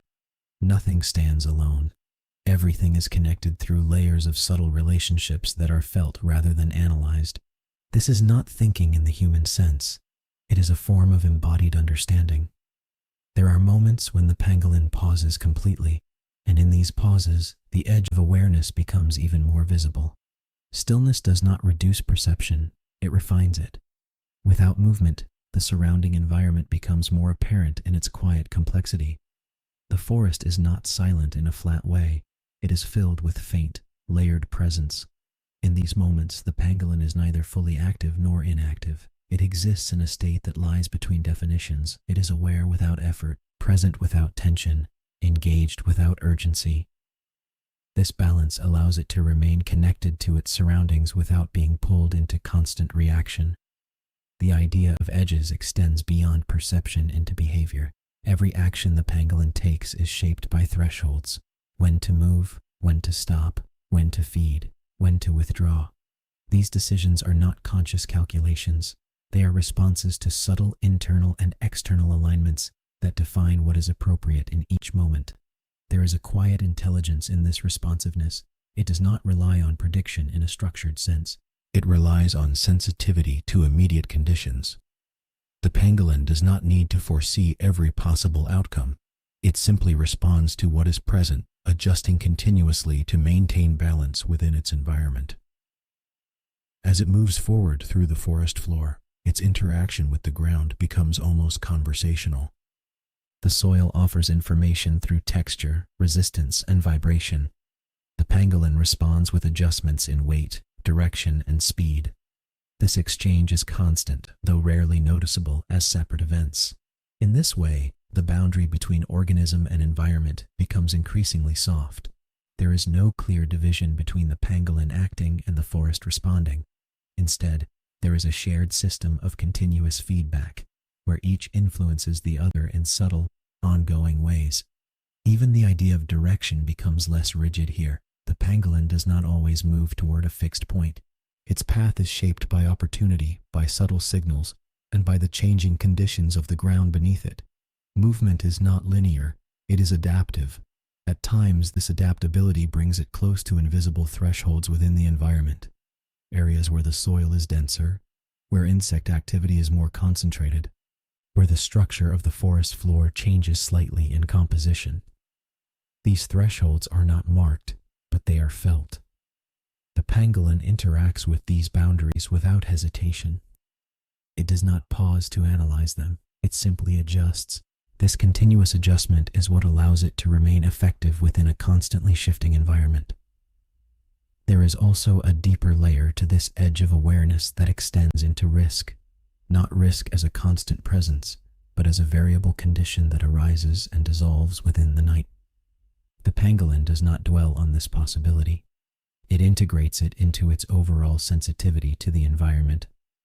This integration allows it to remain calm even in uncertain conditions. There is no separation between safety and uncertainty in its perception. Both are part of the same field, experienced through the same continuous awareness.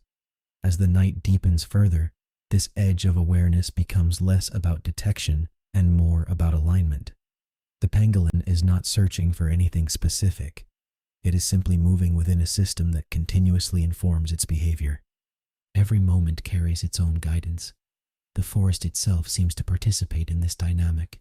It does not overwhelm the senses. It offers just enough variation to maintain engagement without disruption. The wind, the soil, the distant movement of other creatures all contribute to a background field of subtle information. And within this field, the pangolin continues its existence with steady calm. It does not push against the edges of awareness. It flows along them, maintaining balance between what is known and what is not yet revealed. As this chapter approaches its gentle close, the idea of awareness itself becomes less defined. It is no longer a tool or a state. It is simply the condition in which life unfolds. The pangolin moves within it, shaped by it and inseparable from it, as the night continues its quiet expansion without end. Chapter 16. Beneath the Moonless Sky. In the continuing stillness of this vast nocturnal world, the sky above the forest feels less like a distant dome and more like an open, undefined presence stretching without limit. There is no need for brightness to define its existence. Even without the moon's clear outline, even without sharp starlight cutting through darkness, the sky remains fully present in its own quiet way. It is not empty. It is simply vast beyond attention. Below this moonless expanse, the forest continues its slow and patient breathing. The absence of strong celestial light does not create absence in the world below. Instead, it deepens reliance on other forms of perception. Sound, vibration, texture, and subtle shifts in air become more meaningful. The pangolin moves through this world not as a creature dependent on sight alone, but as a being shaped by a broader sensitivity to the environment. There is a particular quality to nights without the moon. They feel less divided into visible structures and more unified in tone. Shadows do not have sharp edges. Distances do not feel clearly defined. Instead, everything blends into a continuous gradient of darkness that is both uniform and full of hidden variation. Within this gradient, the pangolin continues its quiet journey. Its movement is slow, but not uncertain. There is confidence in the way it interacts with its surroundings, not because everything is known, but because everything is continuously readjusted. The ground beneath it, the air around it, and the faint signals of life hidden in the soil all contribute to a constantly updating sense of direction. The pangolin does not rely on visual clarity to understand its path. Instead, it builds a mental map that is not fixed in shape but constantly evolving. Each step modifies this internal map slightly. Each pause refines it further. This is not memory in the traditional sense. It is an ongoing process of environmental integration. As it moves deeper into a section of the forest where the canopy is thicker, the sense of enclosure increases. The absence of moonlight here is even more pronounced. The world feels closer, not in a restrictive way, but in a way that emphasizes proximity. Every sound feels nearer. Every shift in air feels more immediate. In such conditions, the pangolin's sensitivity becomes even more central to its existence. It does not rely on visual confirmation of its surroundings. Instead, it trusts the continuity of its perception through other channels. The soil beneath its claws, the vibrations transmitted through its body, and the subtle resistance of the environment all become essential forms of information. There is a quiet intelligence in how it interprets these signals. Nothing is exaggerated. Nothing is ignored. Everything is weighted according to relevance. A slight disturbance may or may not indicate presence. A shift in temperature may or may not indicate change. The pangolin does not rush to conclusions. It allows patterns to form gradually. This gradual formation of understanding is essential in a world where certainty is rare. The forest does not offer clear signals in isolation. It offers overlapping layers of information that must be interpreted together. The pangolin exists within this complexity without attempting to simplify it beyond necessity. As the night continues, the absence of moonlight also alters the perception of time. Without clear celestial markers, time becomes less structured. It is no longer divided into visible segments. Instead, it is experienced as a continuous flow, measured only by internal rhythms and environmental shifts. The pangolin does not depend on external indicators to understand time. Its behavior is guided by cycles of feeding, movement, rest, and awareness. These cycles are not rigid. They adjust based on conditions, availability, and subtle changes in the environment. Time for the pangolin is functional rather than symbolic. Occasionally, the forest reveals faint traces of other life moving through the darkness. A distant rustle in leaves, a soft disturbance in the soil, a brief pause in the otherwise continuous background of sound. These moments do not interrupt the pangolin's rhythm. They are incorporated into it. There is no need for immediate reaction to every signal. The pangolin evaluates without hesitation, filtering information through a calm and steady framework of relevance. This allows it to remain stable even in an environment that is constantly shifting in small, unpredictable ways.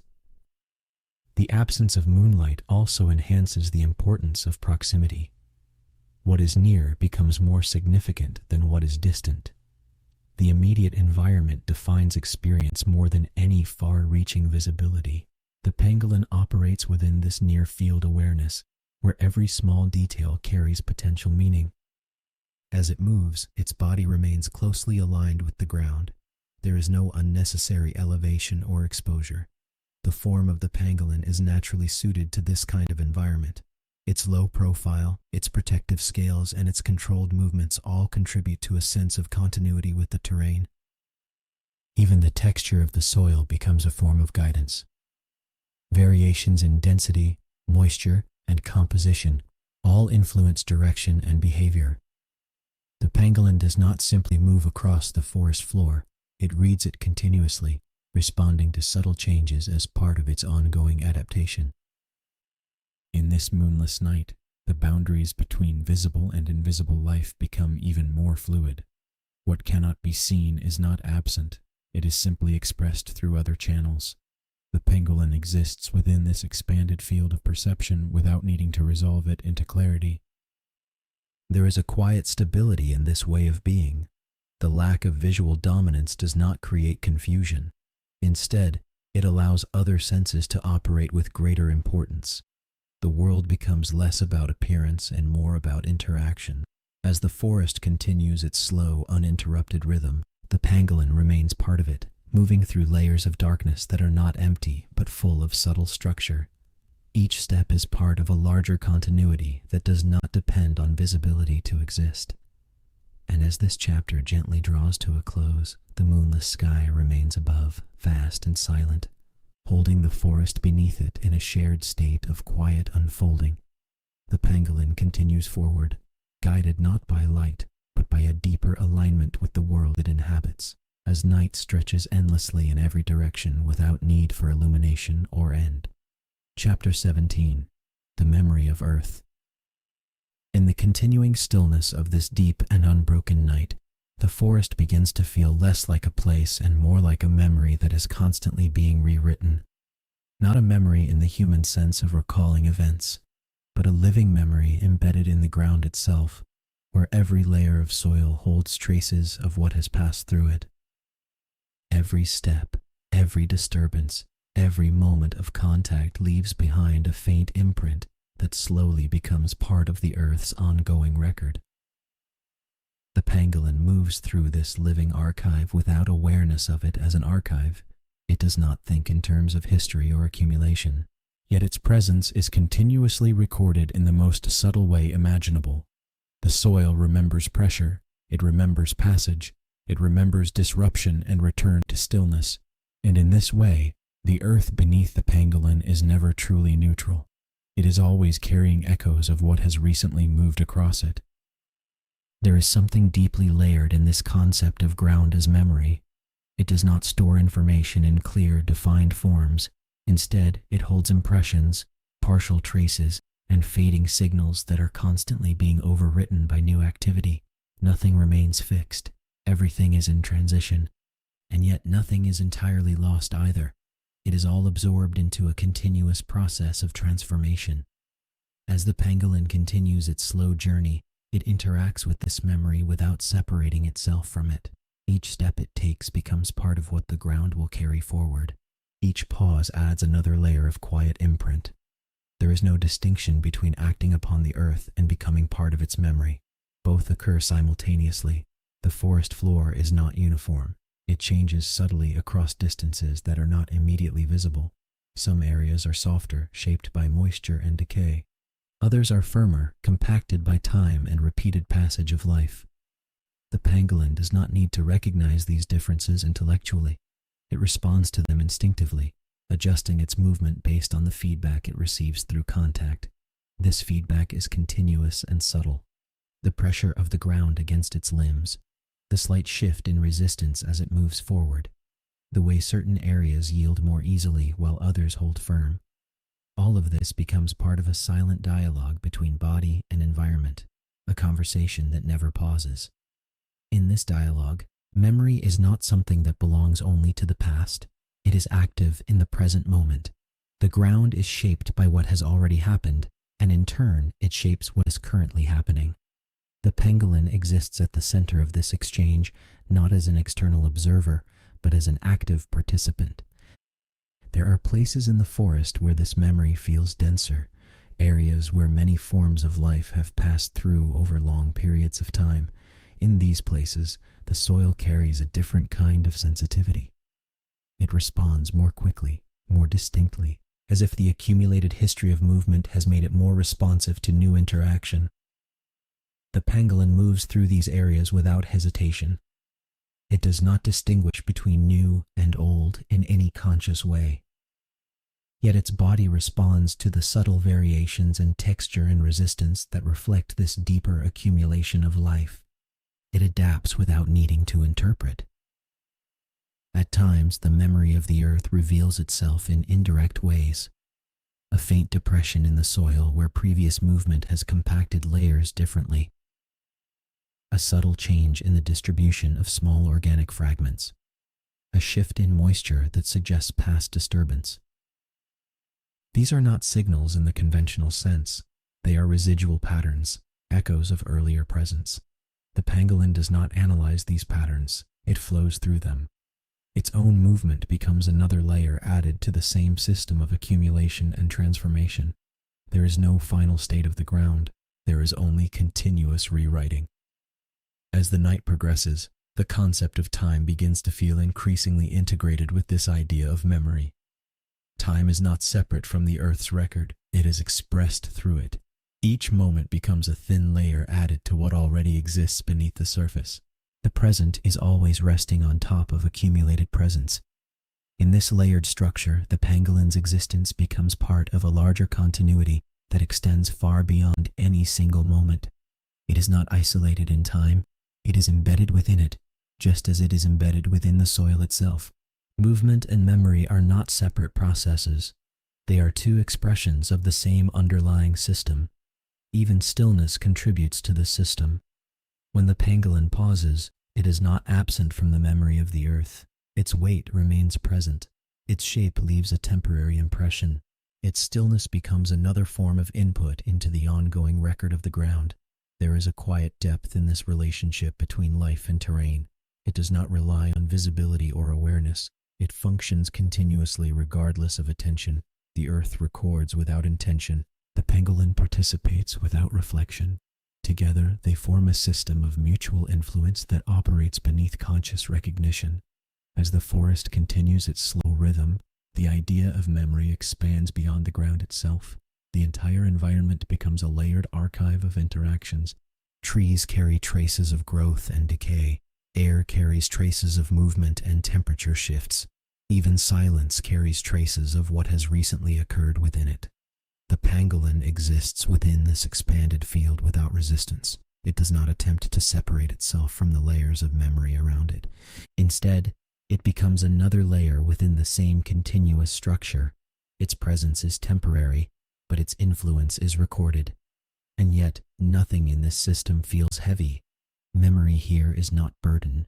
It is flow. It does not trap the past in fixed form. It allows the past to dissolve gradually into the present, becoming part of ongoing transformation. Nothing remains unchanged, yet nothing disappears completely. As this chapter gently approaches its close, the pangolin continues forward through a world that is constantly remembering itself through contact. The ground beneath it carries countless invisible traces.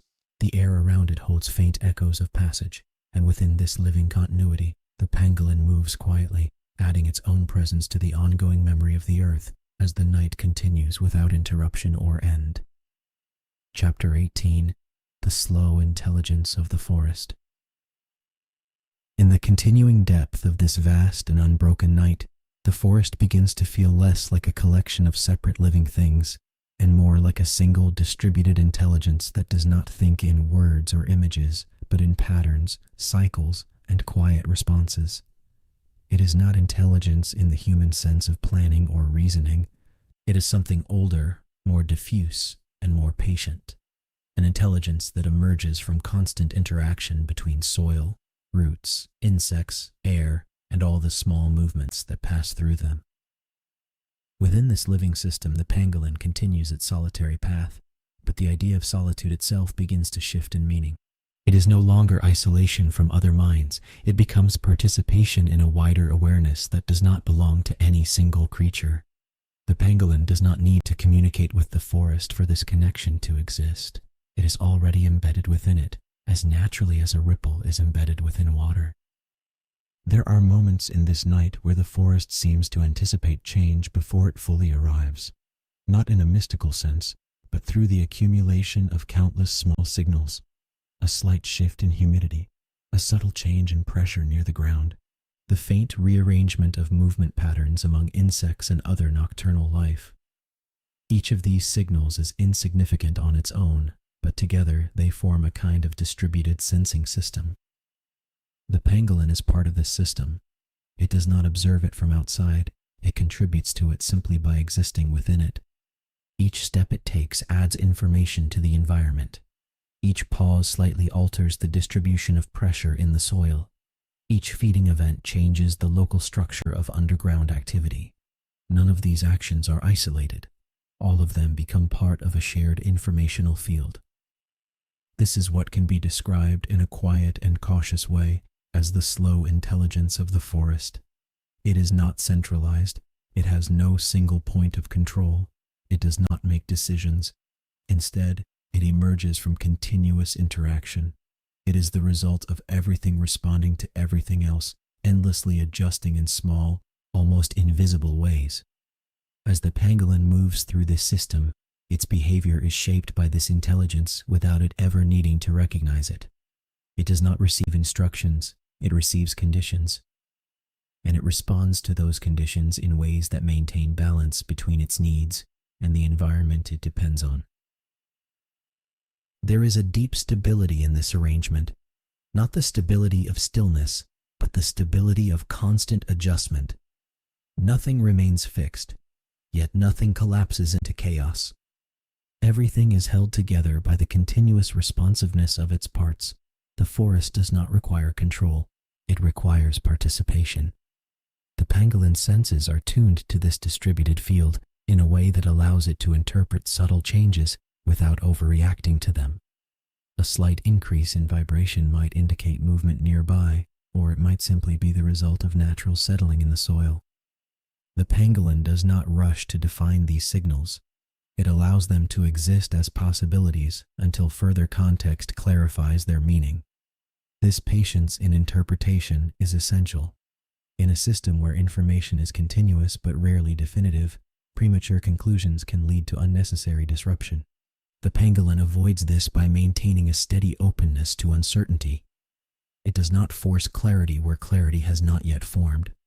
As the night continues, the forest intelligence reveals itself not through dramatic events but through consistency. The same patterns of movement continue. The same cycles of feeding, rest, and exploration repeat across different scales of life. The pangolin is one expression of these cycles, not separate from them but embedded within them. Even the absence of major disturbances is part of this intelligence. Stability is not passive. It is actively maintained through countless small adjustments that prevent imbalance from growing. The forest is constantly correcting itself in ways that are too subtle to notice individually, but essential in their collective effect. The pangolin benefits from this structure without needing to understand it. Its survival is supported by conditions that are continuously regulated by the environment itself. Food sources regenerate. Soil structures remain functional. Nocturnal rhythms maintain predictable patterns of availability and safety. All of this occurs without centralized direction. There are moments when the pangolin pauses in places where this intelligence feels particularly concentrated. Areas where multiple layers of activity overlap. Underground colonies, root systems, moisture gradients, and shifting microcurrents of air all converge in subtle complexity. In these places, the sense of integration becomes almost tangible. Yet the pangolin does not interpret this as special. It simply adjusts. It continues its behavior within the same framework of responsiveness. that governs every other part of its existence. There is no separation between ordinary and extraordinary within its perception. There is only variation within continuity. As the forest intelligence continues its slow unfolding, it becomes clear that nothing in this environment is truly independent. Every action influences another. Every movement is both response and cause. The pangolin is not an exception to this rule. It is one of its most refined expressions. Its feeding behavior, its movement patterns, its defensive strategies, all of these are shaped by long-term interaction with the system it inhabits. Nothing about it exists in isolation from environmental feedback. Even its most instinctive behaviors are tuned through generations of continuous adaptation.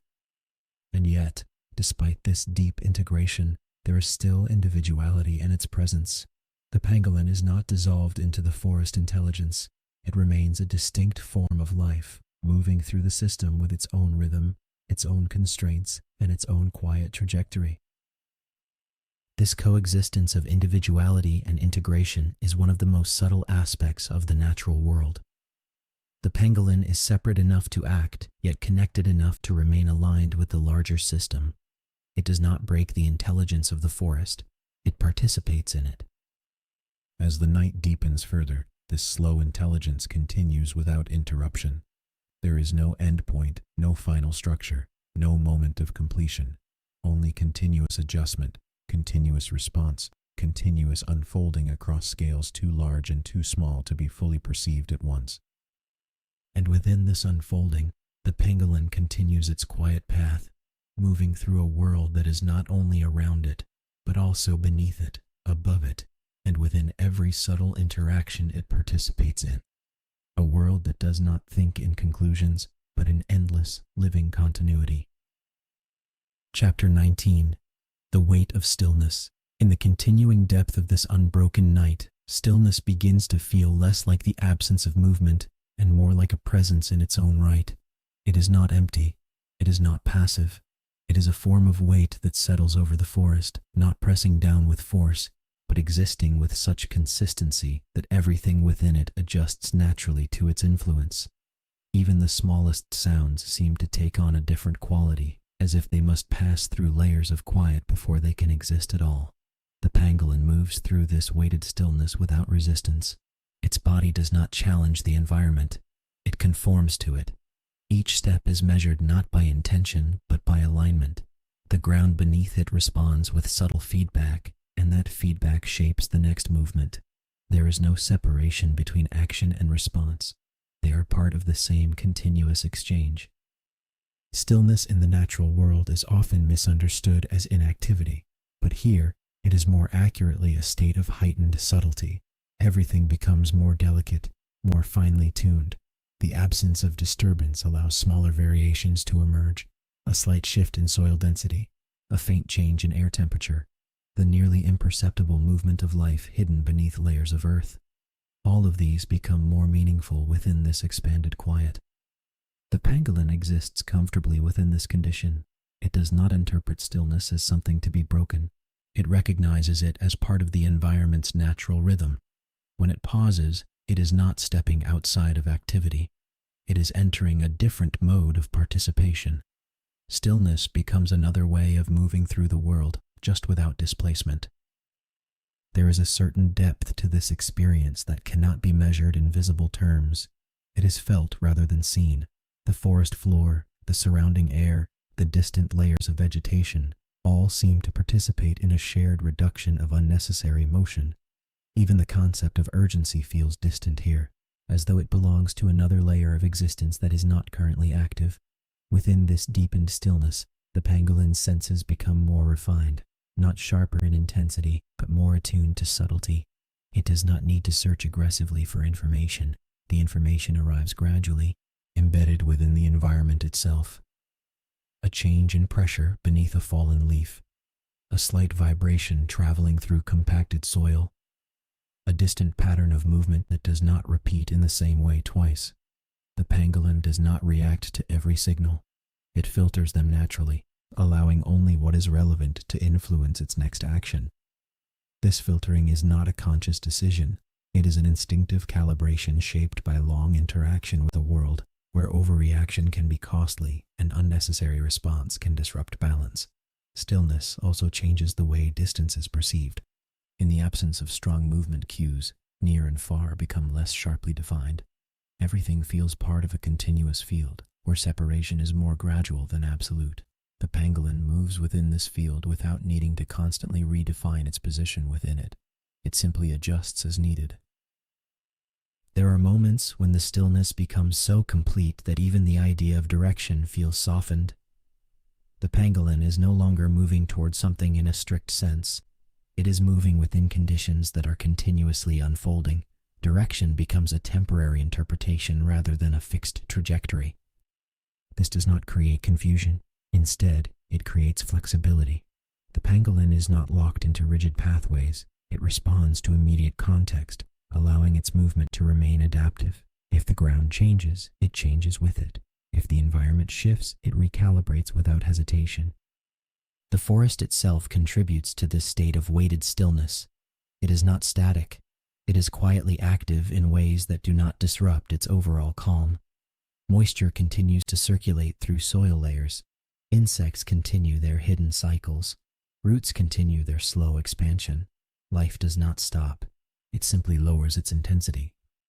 In this lowered intensity, patterns become more visible, not visually, but structurally. The repetition of cycles, the consistency of environmental feedback, the balance between consumption and renewal. The pangolin is embedded within these patterns, not as an observer, but as a participant whose behavior both influences and is influenced by them. As it continues its journey, there are brief moments where stillness and movement feel indistinguishable, a step taken so gently that it does not seem to interrupt the ground, a pause so integrated that it feels like part of motion. These transitions are seamless, forming a continuous flow rather than distinct states. The weight of stillness also affects perception of time. Without strong changes in environment, time does not present itself in clear segments. It becomes more fluid, less structured. The pangolin does not measure it. It experiences it as continuity, where each moment blends into the next without sharp division. Even potential threats within this environment feel different under such conditions. They are not defined by immediacy, but by possibility. The pangolin does not remain in a state of tension.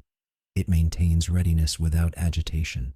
Awareness is present, but not heightened to instability. It is balanced, distributed across the environment. This balance is what allows stillness to persist without becoming vulnerability. It is not defenseless. It is simply quiet in a way that preserves sensitivity while avoiding unnecessary reaction. The pangolin embodies this balance naturally, without effort or conscious control. As the night continues to unfold, stillness does not weaken. It deepens.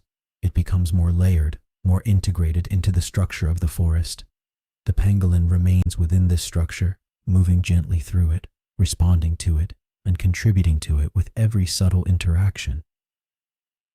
And as this chapter gently approaches its close, the image that remains is one of quiet equilibrium. A world not frozen, but deeply calm. A creature not separated from its environment, but fully embedded within its slow and continuous rhythm. Stillness here is not an end. It is a state of ongoing existence, held softly within the wider breath of the night. Chapter 20. The Quiet End That Is Not an End. In the continuing depth of this long and patient night, something subtle begins to change, not in the form of disruption, but in the quality of continuity itself. The forest remains the forest, the soil remains the soil, and the invisible life beneath the surface continues its endless cycles. Yet there is a faint sense that the night has reached a point of maturity, as if it has fully settled into what it was always becoming. There is no climax here, no turning point that announces itself loudly. Instead, there is a soft convergence of all the rhythms that have been unfolding so far. Movement and stillness, silence and subtle sound, presence and disappearance. Everything continues, but everything also feels slightly closer to equilibrium, as if the system has gently aligned itself into a stable configuration. The pangolin moves within this configuration without resistance. It does not sense an ending approaching, because in its world, endings do not arrive as defined events. There is only transition, continuous, gradual, and without sharp edges. Its awareness remains steady, neither heightened nor diminished. It simply exists within the flow of what is present. As it progresses across the forest floor, each step feels integrated into something larger than itself. The ground beneath it is no longer just terrain.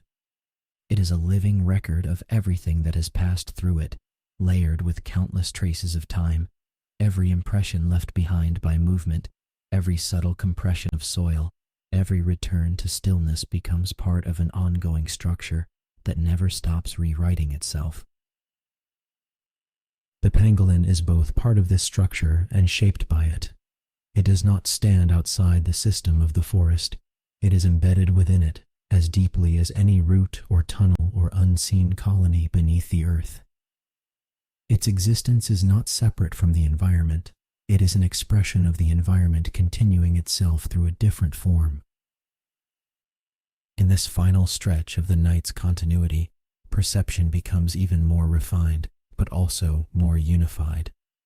The distinctions that once seemed meaningful between movement and rest, between feeding and searching, between awareness and action, begin to soften further. They do not disappear, but they stop feeling like separate categories. Instead, they become variations of a single ongoing state. The pangolin does not analyze this shift. It lives it. Its body responds to the environment with the same quiet precision it has always maintained. Its senses remain open, but not strained. Its movements remain deliberate, but not tense. Everything continues, but nothing feels forced. There is a deep stability in this way of being. It is not stability created by control, but stability that emerges naturally when nothing is being resisted. The forest does not require the pangolin to behave in a certain way. The pangolin does not require the forest to remain unchanged. Both exist in a shared condition of continuous adaptation. As the night stretches on, the idea of direction becomes increasingly irrelevant. The pangolin is no longer moving towards something in a linear sense. It is moving within a field of conditions that constantly reorganize themselves. Each moment contains its own logic, its own immediate structure of relevance. Sometimes the ground becomes softer, shaped by moisture and decay. Sometimes it becomes firmer, compacted by previous passage. Sometimes it carries faint traces of underground activity, suggesting life hidden just beneath the surface. The pangolin responds to all of these variations without hesitation, adjusting its behavior in real time. There is no need for prediction. There is only responsiveness. And within this responsiveness, there is a quiet kind of intelligence that does not rely on thought. It is not reasoning. It is alignment, a continuous tuning between body and environment that allows survival without interruption. At times the pangolin pauses again, not because something demands attention, but because stillness itself is part of the rhythm. In these moments, the forest feels even more unified.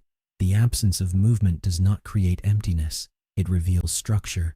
The subtle background activity of life becomes more noticeable, not louder, but clearer in its continuity. Nothing in this environment is truly inactive. Even silence has texture. Even stillness has depth. Even absence carries information. The pangolin does not separate these qualities. It exists within them as one continuous field of experience. As the night approaches what might be described as its deepest point, though even that description feels unnecessary, there is a sense that everything has settled into its most natural form.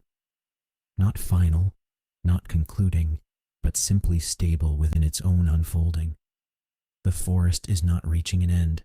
It is sustaining itself. The pangolin remains part of this sustainability. Its presence does not interrupt the balance. It contributes to it through small, repeated interactions that never accumulate into dominance. It feeds, it moves, it pauses, it listens, not as separate acts, but as expressions of the same ongoing existence. And yet, even within this continuity, there is a subtle awareness of change. Not change as disruption, but change as constant renewal. The forest is never identical from one moment to the next. The soil shifts, the air circulates. Hidden life reorganizes itself in endless cycles. The pangolin is part of these cycles, never outside them. There is a quiet realization, almost imperceptible, that what has been unfolding is not a story moving toward resolution, but a presence unfolding through time without the need for resolution at all. The night does not resolve, it continues. The forest does not conclude, it transforms. The pangolin does not arrive, it remains in motion within stillness. As this chapter gently settles into its final moments, nothing truly ends. The movement does not stop, the silence does not break, the awareness does not close. Instead, everything softens into continuation, as if the entire world has learned how to exist without needing an endpoint. And so the pangolin continues forward, not toward conclusion, but within it, carrying the quiet rhythm of the night with it as the forest breathes on endlessly, without beginning or end.